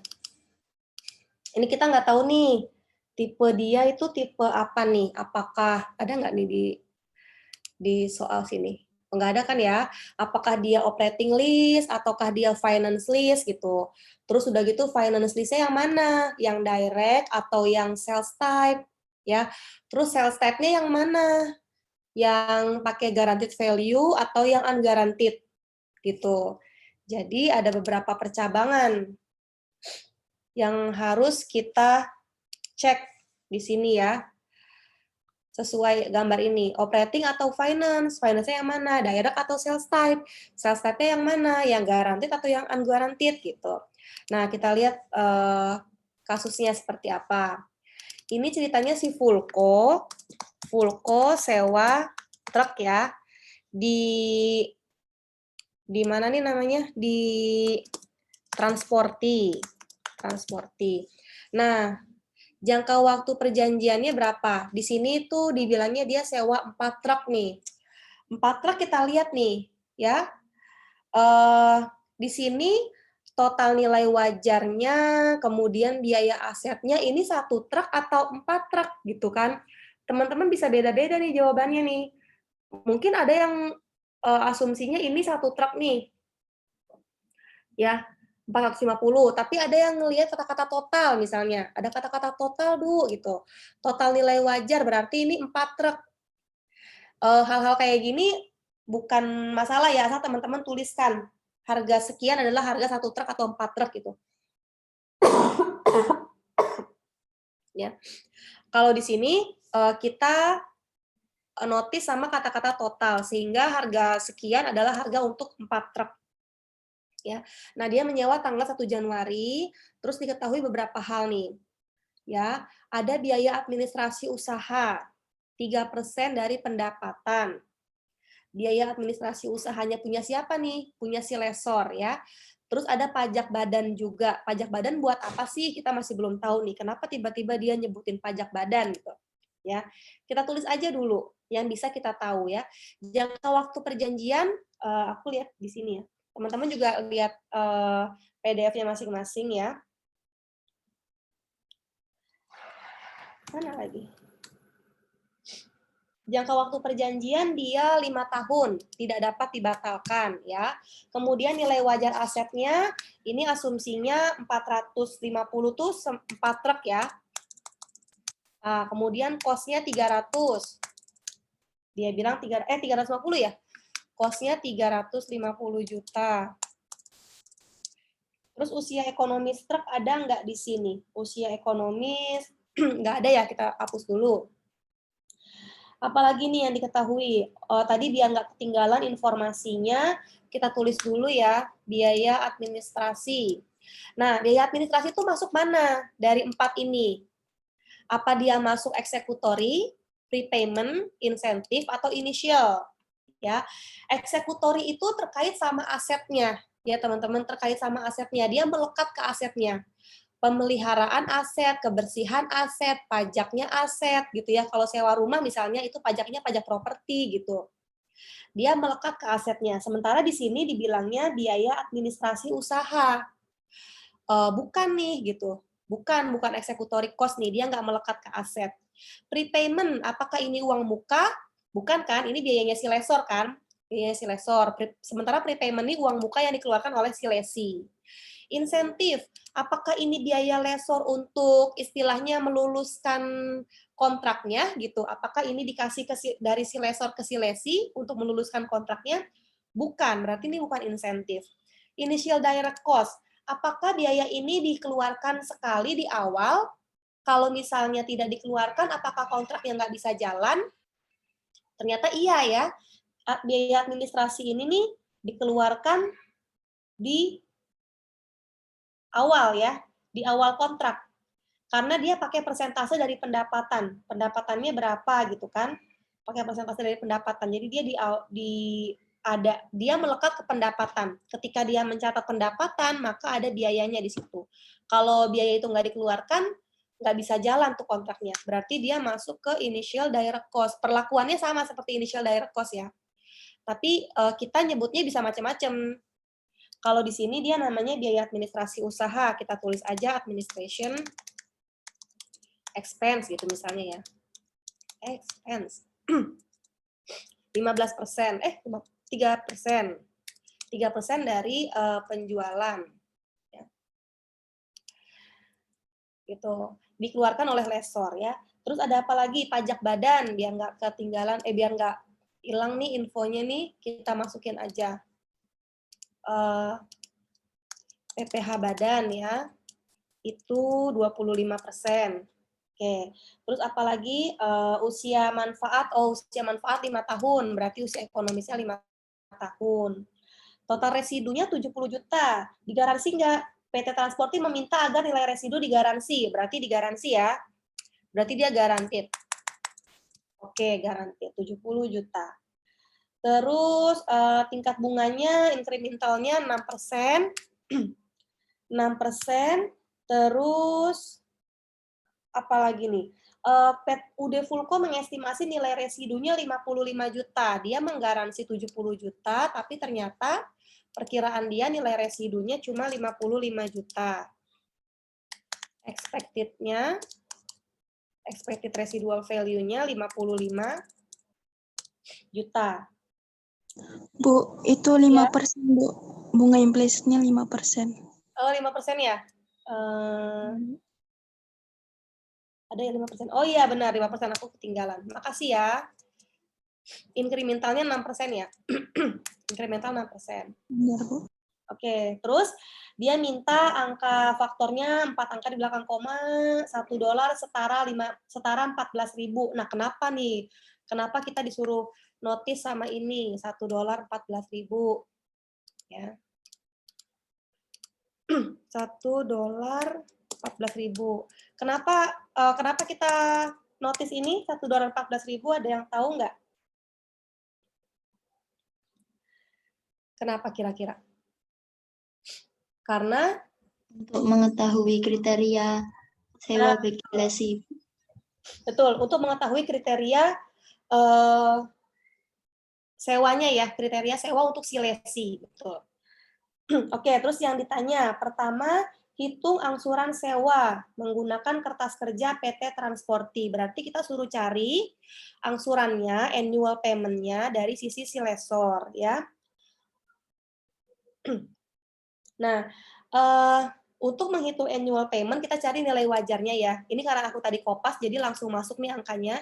Nilai wajarnya 450 juta, kemudian dikurangi dengan residual value yang digaransi oleh si lessee. Lessor nggak tahu ini ya, transporting nggak tahu ini. Yang tahu 55 juta nih Fulco. Residual value-nya menurut janjinya si Fulco adalah 70 juta. 70 juta inilah kita present value-kan ya dengan tingkat bunga implisit 5%, jangka waktu perjanjian 5 tahun. Bukan usia ekonomis ya, bukan tingkat bunga inkremental. Dapatlah kita present value dari residual value-nya 54 juta. Nah, ini mengurangi nilai wajarnya. Karena apa? Karena nanti jadi residual value-nya si barang ya. Kita nggak minta dibayar sama si lessee. Yang kita minta bayar cuma 395 juta aja. Nah, 395 juta ini kita bagi dengan present value anuitas ya untuk tahunan. Ini 5 tahun nih ya. Tadi kan aku kopas ya. Nah, itu ya kalau jeleknya kopas kan kayak gini. 5 tahun 5%, sehingga present value anuitasnya itu angka faktornya 4,54 ya. Tadi diminta 4 angka di belakang koma, oke, 4 angka belakang koma. Terus nilai present value dari jumlah yang diterima ini pembayarannya dibagi dengan angka faktornya menjadi jumlah cicilan. Inilah angka cicilan selama 5 tahun. Ya, ini angka cicilan selama 5 tahun. Ini kita sudah dapat nih jawaban dari soal yang A ya, hitunglah angsuran sewa. Jadi angsuran sewanya 86 juta sekian-sekian. Gitu ya. Kalau mau kita balik lagi, ini iseng-iseng aja nih. Ini nggak dibutuhkan ya, jadi ini nggak masuk nomor nih. Misalnya ditanya, hitunglah list receivable-nya, ya kita balik aja ya. Si angka angsuran ini, kita cari present value anuitasnya, baliknya ke sini, 395, ditambah dengan present value residual value-nya, baliknya ke sini, 450. Ini list receivable-nya, 450. Ya. Kita pakai angka 450 ini nanti untuk di tabel amortisasinya lessor ya. Kita pakai angka ini. Nah, terus udah gitu, yang B ditanya nilai kewajiban sewa, list liability bagi si Fulco. Ya. Ditanya nih, list liability-nya si Fulco. List liability-nya berbeda dengan list receivable-nya, karena Fulco punya expected residual value. Ya. Hitung list liability. Kok jelek tulisannya?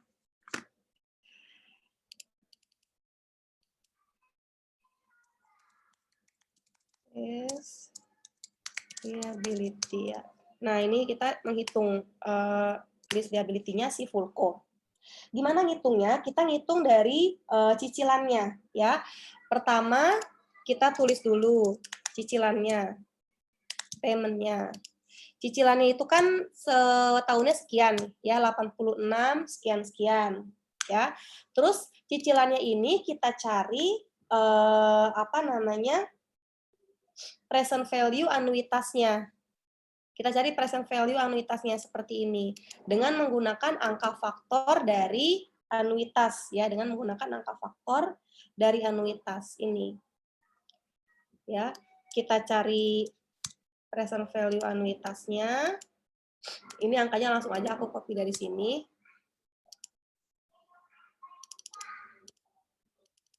Oke, dapatlah present value anuitas dari payment.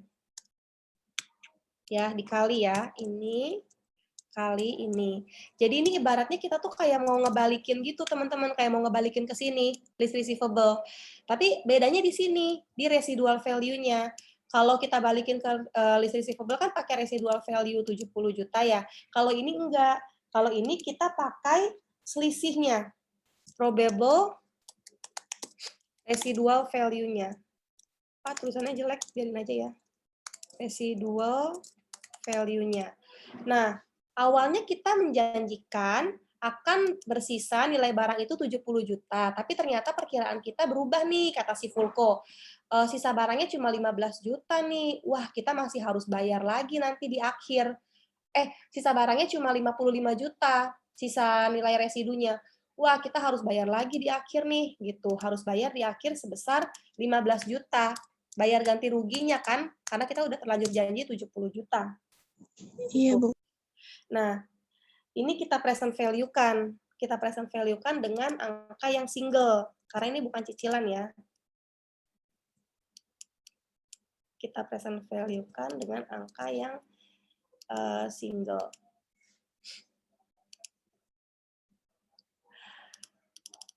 Oke, ya, dikali angka 15 jutanya dikali dengan angka faktornya.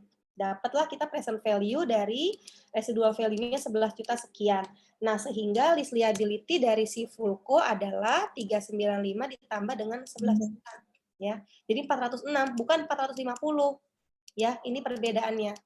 List receivable-nya 450, list liability-nya 406. Gitu. Itu pertanyaan yang nomor C ya. Yang B, hitunglah list liability. Jawabannya 406. Nah, sekarang analisis klasifikasi sewa. Analisis klasifikasi sewa itu kita cari dari dua sisi. Sewa menurut lesi sama menurut lessor. Kalau menurut lesi, syaratnya ada dua ya, kalau mau jadi finance lease. Yang pertama, masa sewanya lebih dari 12 bulan. Dia memenuhi ya, dia 5 tahun, oke. Yang kedua, besarannya lebih dari 5.000. Nah, besarannya dia berapa sih ini? Kita hitung dari list liability-nya.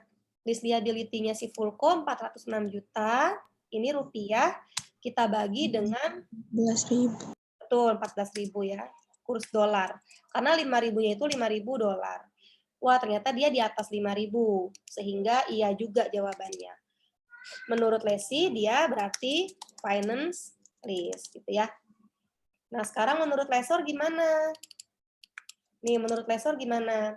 Ada transfer kepemilikan nggak menurut soalnya?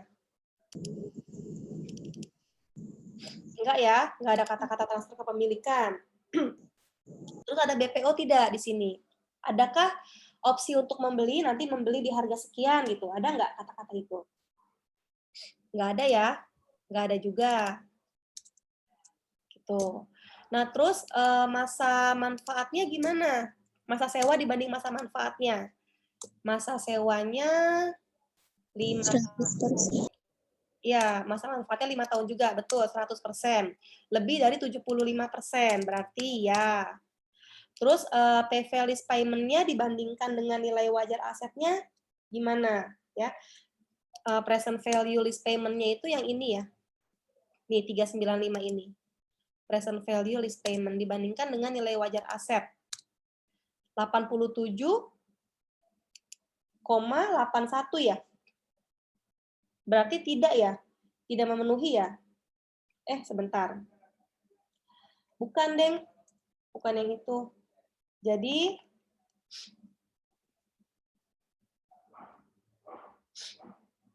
aku lihat dulu.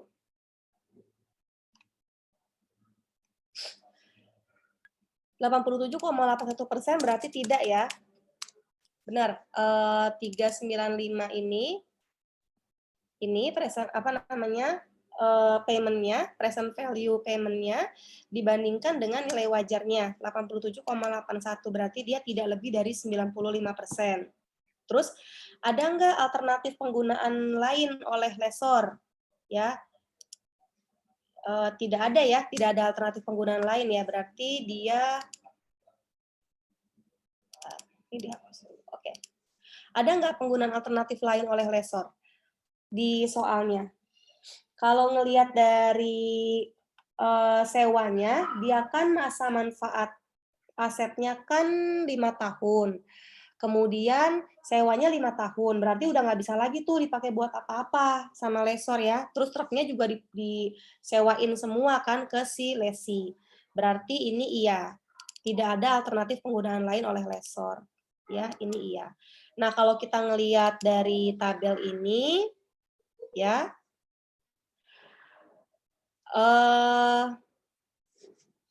mana sih tadi?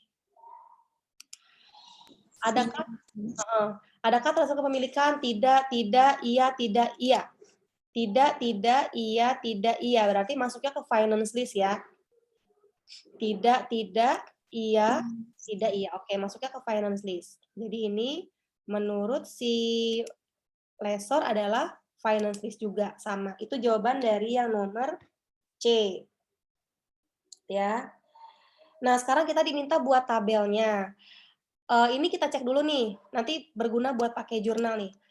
Residual value-nya guaranteed nggak? Guaranteed ya, 70 juta ya. Berarti si ini unguaranteed-nya nggak kepake nih. Jadi nanti ketika kita buat jurnalnya, list receivable-nya 4,5, sales revenue-nya sama seperti list receivable, COGS-nya sama seperti COGS yang diketahui oleh soal. Tidak dikurangi oleh present value dari residual value. Ya, karena dia guaranteed residual value. Oke, sekarang kita disuruh bikin tabelnya. Ini pertama tabelnya si lesor dulu deh. Tabelnya transporti. List receivable-nya 450 ya. Sewanya 5 tahun. Dari 2020 gitu ya. Ini bisa ditarik nggak sih? Nggak bisa. Bisa, Bu Fira. Bisa Tapi ya? ya bisa, Bu. Feel-nya feel year. Oh, failure. Udah deh, nanggung, Neng. Aku gini aja deh. Nggak apa-apa ya, dimaafkan.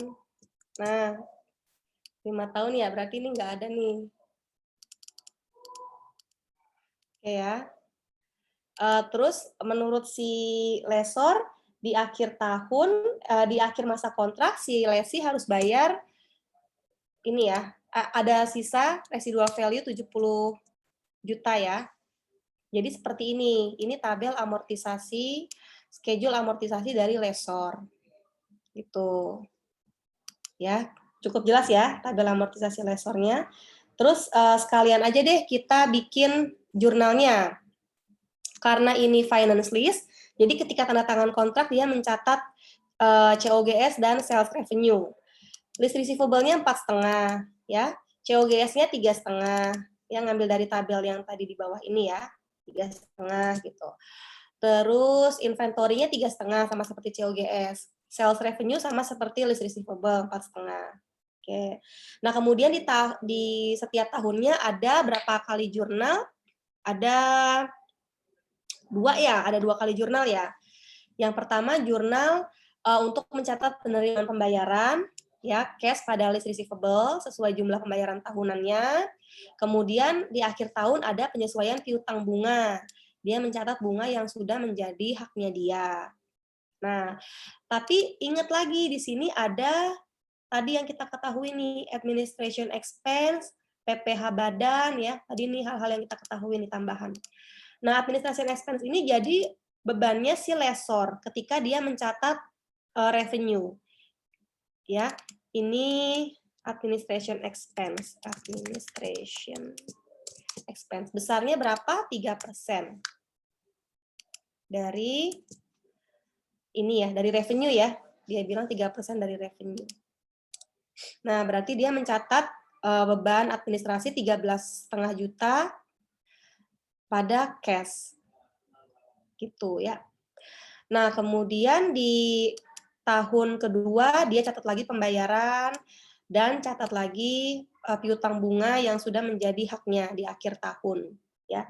Itu kalau ditanya sampai cuma ditanya sampai tahun pertama aja ya, berarti cuma sampai sini aja. Gitu ya. Nah, kemudian terus tabel amortisasinya lesi gimana? Tabel amortisasinya lesi ini tadi sama ya tahunnya. Tabel amortisasinya lesi kita pakai list liability yang tadi ini 406 juta. Kita pakai list liability itu. Oke. Terus tahunnya ini sama ya. Sampai sini ini dihapus berarti. Nah, tapi di akhir masa kontrak si lesi ngerasa nih dia harus bayar selisihnya. Selisih antara yang dia janjikan dengan yang dia perkirakan. 15 juta nih masih harus dia bayar. Gitu ya. Jadi dia ada pembayaran lagi di akhir masa kontrak 15 juta sehingga list liability-nya menjadi 0 di akhir tahun ke-5. Terus jurnal yang harus dibuat, biasa ya, ketika awal tanda tangan, catat hak guna aset pada list liability, 406 juta. Terus sewa pertama dicatat list liability pada cash, ya. Nah, terus di akhir tahun dia mencatat 2 hal.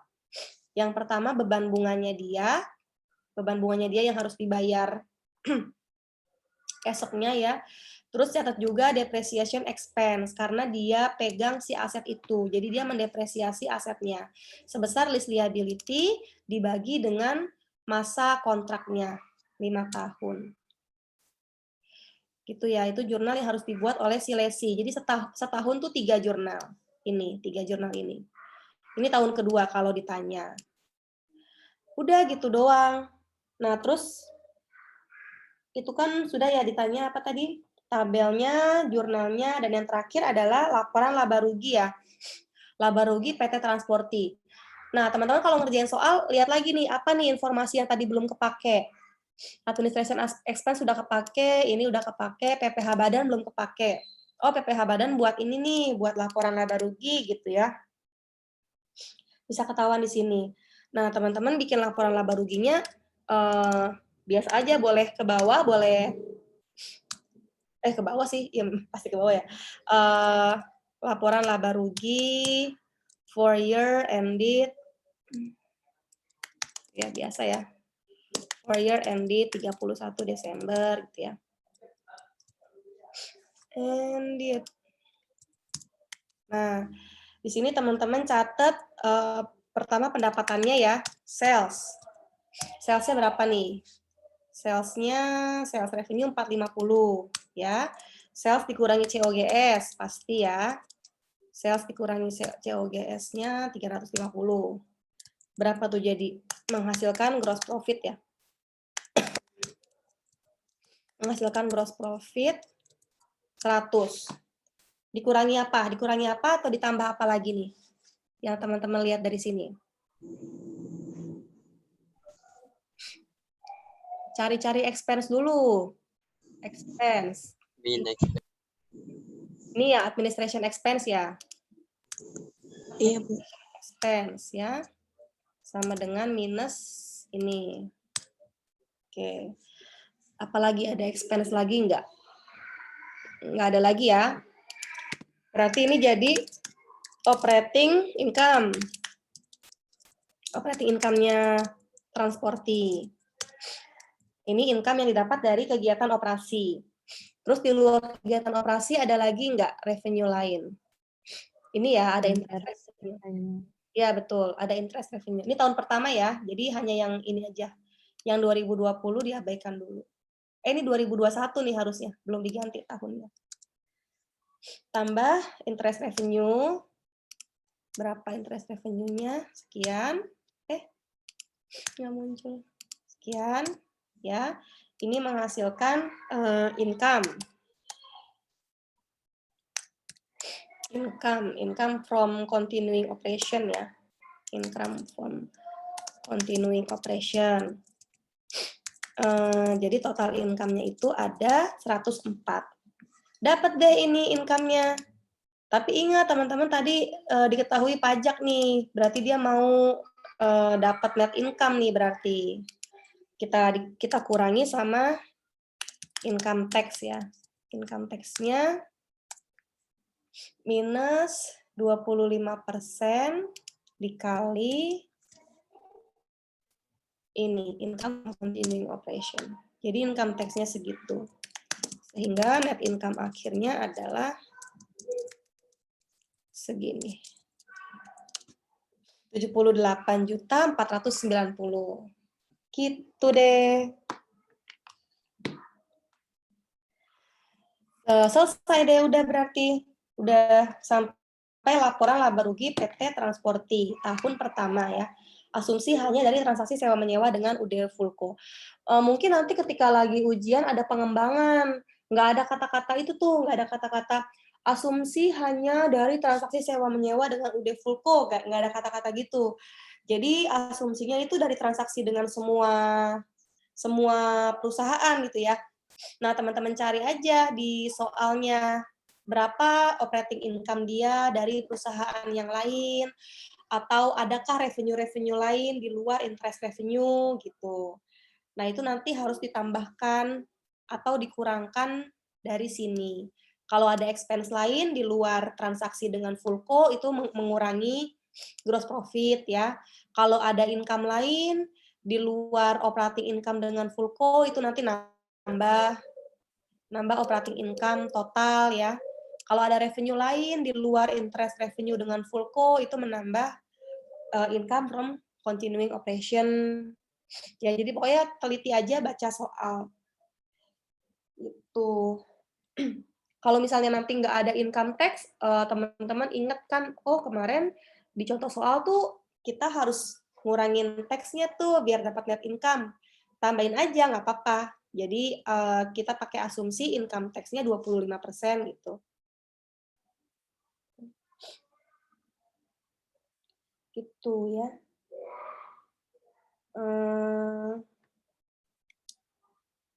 Ada pertanyaan lain nggak? Fira izin bertanya, Bu. Boleh? Nimas dulu aja. Gimana nih, Mas? Ya, izin bertanya, Bu.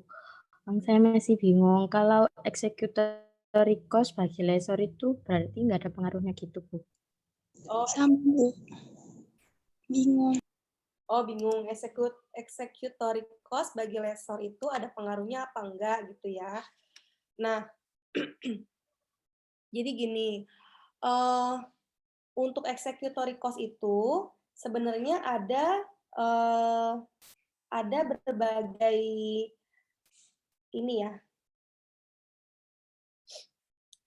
Ada berbagai jenis sewa gitu ya di kehidupan nyata, di kehidupan nyata. Pokoknya jenis sewa itu ada berbagai macam gitu. Ada yang namanya gross lease, ada yang namanya net lease gitu ya. Ini kalau dari sisi biaya-biaya. Kalau yang aku baca sih ada 3 ya.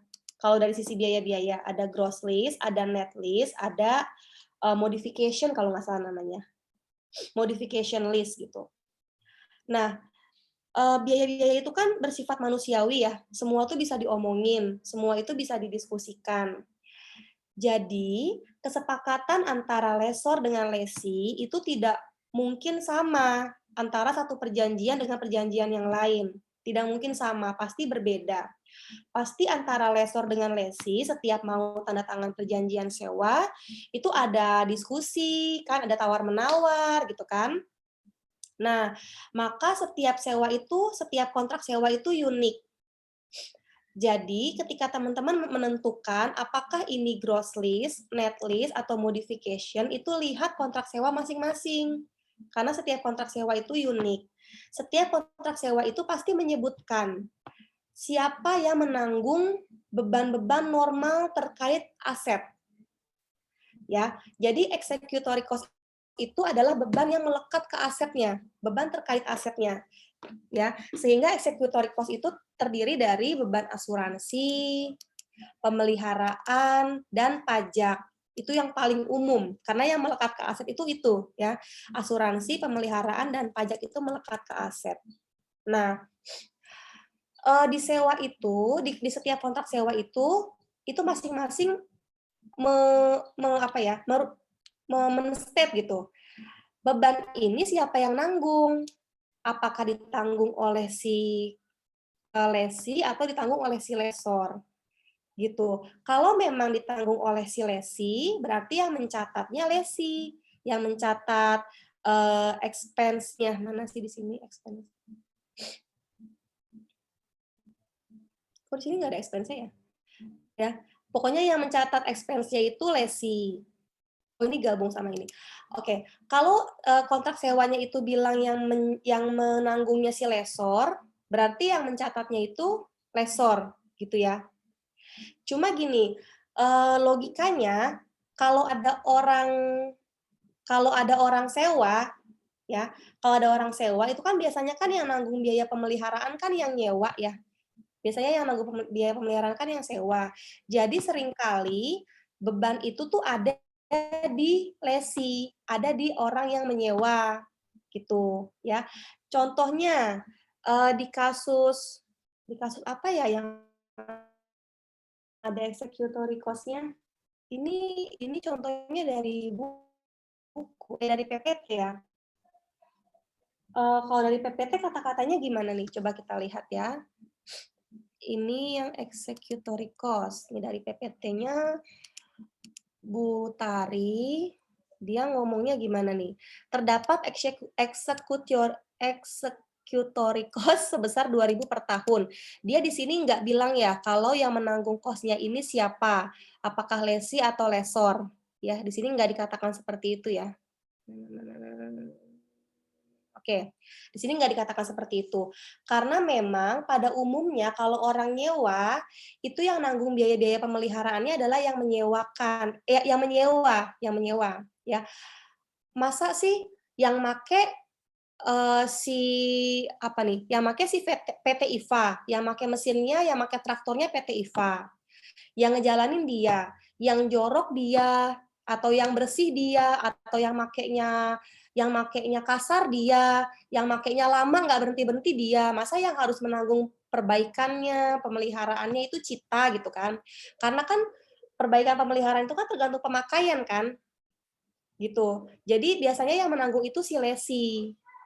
Nah, karena yang menanggung si lesi, jadi biasanya itu lesi yang bayar, tapi dalam bentuk apa? Apakah dalam bentuk terpisah dari, bukan lesi yang bayar ya, lesi yang menanggung. Tapi dalam bentuk apa? Apakah dalam bentuk terpisah dari si payment sewanya, ataukah dalam bentuk jadi satu gitu.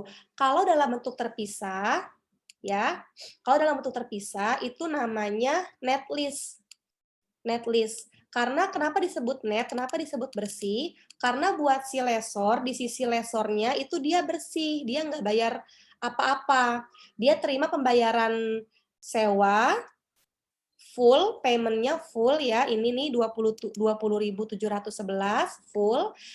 Dia nggak bayar apa-apa lagi gitu. Yang bayar itu biaya lain-lainnya itu semua si lesi. Tapi kalau pilihnya gross lease itu kotor di lesornya. Lesor nerima gede nih pembayarannya, 22.000 sekian. Tapi yang membayar beban-bebannya itu dia. Jadi dia kotor, dia harus bayar-bayar itu semua. Gitu ya. Tapi itu bayar ya, bayar. Jadi net lease sama gross lease ini menentukan masalah siapa yang bayar. Kalau masalah siapa yang menanggung, itu si lesinya. Ya, ini kan dua-duanya kan yang menanggung lesinya nih. Kalau pakai net lease, lesi bayar payment-nya kecil, tapi terus dia bayar biaya-biaya, dia yang nanggung kan. Kalau dia pakai gross lease, dia bayar payment-nya besar. Berarti kan dia yang nanggung juga kan biayanya kan. Jadi dua-duanya ini yang menanggung biaya adalah lesi. Benar, Bu. Ya, tapi yang bayar siapa gitu? Apakah si lesor kalau gross ataukah si lesi kalau net gitu. Nah, kalau si lesi dia payment-nya kayak biasa aja, cuma nanti mencatat expense di lesinya ya. Lesor nggak ada apa-apa, tidak ada pencatatan apapun. Kalau di gross lease, kalau di lesor, dia akan menambah lease liability. Dia tidak mencatat expense. Nah, itu seperti contoh soal kita ini. Seperti contoh soal kita ini. Nah, ini kan dia mencatatnya kan dengan executory cost ya. Nah, ini dia mencatatnya begini kan, dengan executory cost di dalamnya. Sehingga dia menambah list liability-nya jadi tinggi, jadi 105. Di sini dia tidak mencatat expense. Ya. Gitu. Kalau ini nanti dia mencatat expense ketika ada pengeluaran. Kebetulan di sini nggak ada tuh ceritanya pengeluaran sekian gitu, nggak ada. Nanti harusnya ada di akhir tahun, setiap akhir tahun dia harus bayar biaya pemeliharaan sekian gitu. Dia catat sebagai expense ya. Oke. Jadi kalau pakai net lease, lesor bersih ya. Kalau pakai gross lease, lesornya mencatat expense. Gitu. Nanti lesornya mencatat ada expense karena dia menerima list receivable yang lebih banyak dari yang seharusnya dia terima. Gitu. Bisa dipahami nggak ya? Jadi tadi kan Dimas nanyanya apakah lesor nggak terpengaruh, apakah lesor nggak mencatat expense, berarti jawabannya lesor mencatat kalau yang digunakan adalah gross list. Gitu ya, karena lesor yang mengeluarkan expense-nya. Nah, nanti aku bikinin deh ya contoh pembayaran expense-nya ya. Ini kan belum ada nih. Ini kan baru pencatatan di awal doang ya. Kalau ada executory cost, gimana di sisi lesi kan. Sementara di sisi lesornya belum ada. Kalau gross list, ketika dia mengeluarkan expense-nya, dia mencatatnya seperti apa, itu belum ada. Terus kalau net list juga, ketika nanti dia lesinya harus ngeluarin expense, nyatetnya seperti apa juga belum ada. Ya, berarti nanti Makasih Bu. buatin contoh soal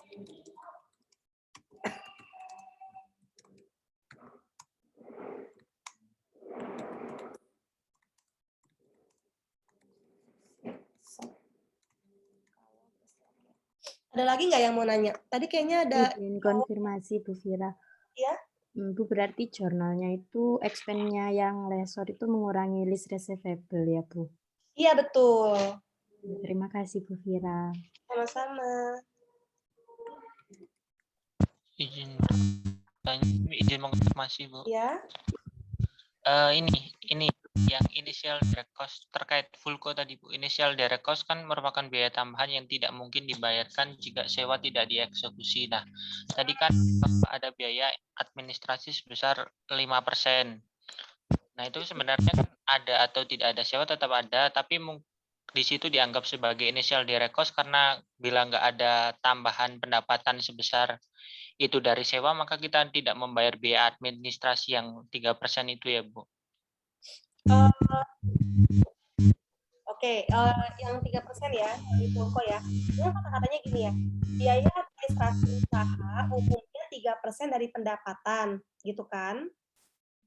Nah, berarti kalau nggak ada sewa ini, ya, misalnya nggak ada sewa ini nih, tadi siapa Andi ya yang nanya ya, nggak ada pendapatan ini nih, ya, kan 13.500.000 kan nggak mungkin ada. Memang dia tetap mengeluarkan 3%, dari pendapatan dia dengan PT-PT yang lain, pendapatan dia dari PT-PT yang lain tetap ada, 3%-nya itu tetap ada.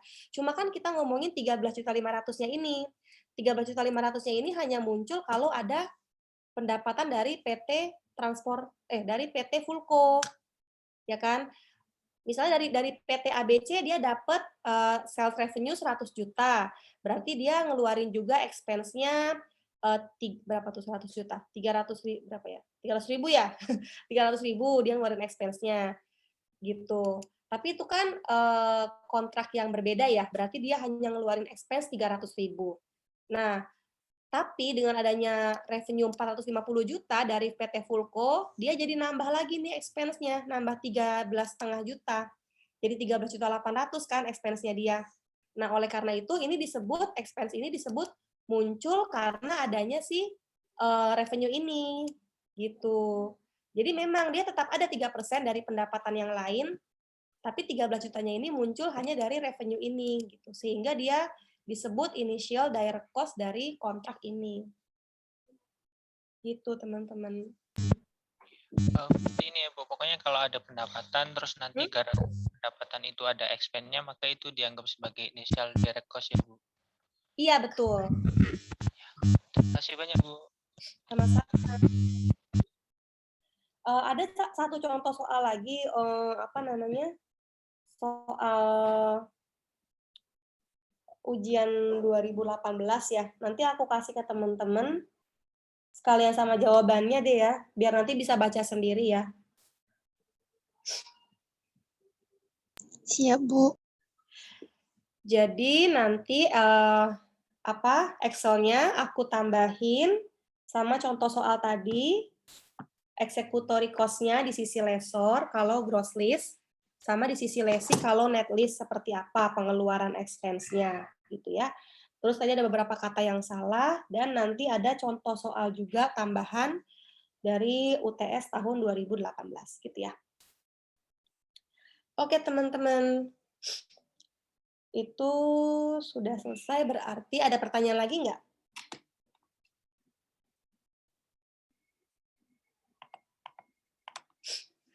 Kalau nggak ada, berarti kita akhiri kuliahnya. Sampai di sini. Ini di chat ada pertanyaan nggak? Oh, ada yang mau.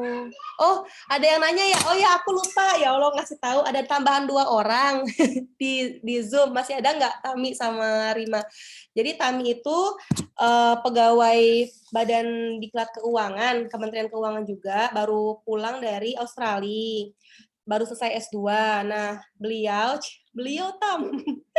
beliau itu sekarang sedang mau mengerjakan proyek di Kementerian Keuangan terkait pembelajaran di PKN STAN gitu.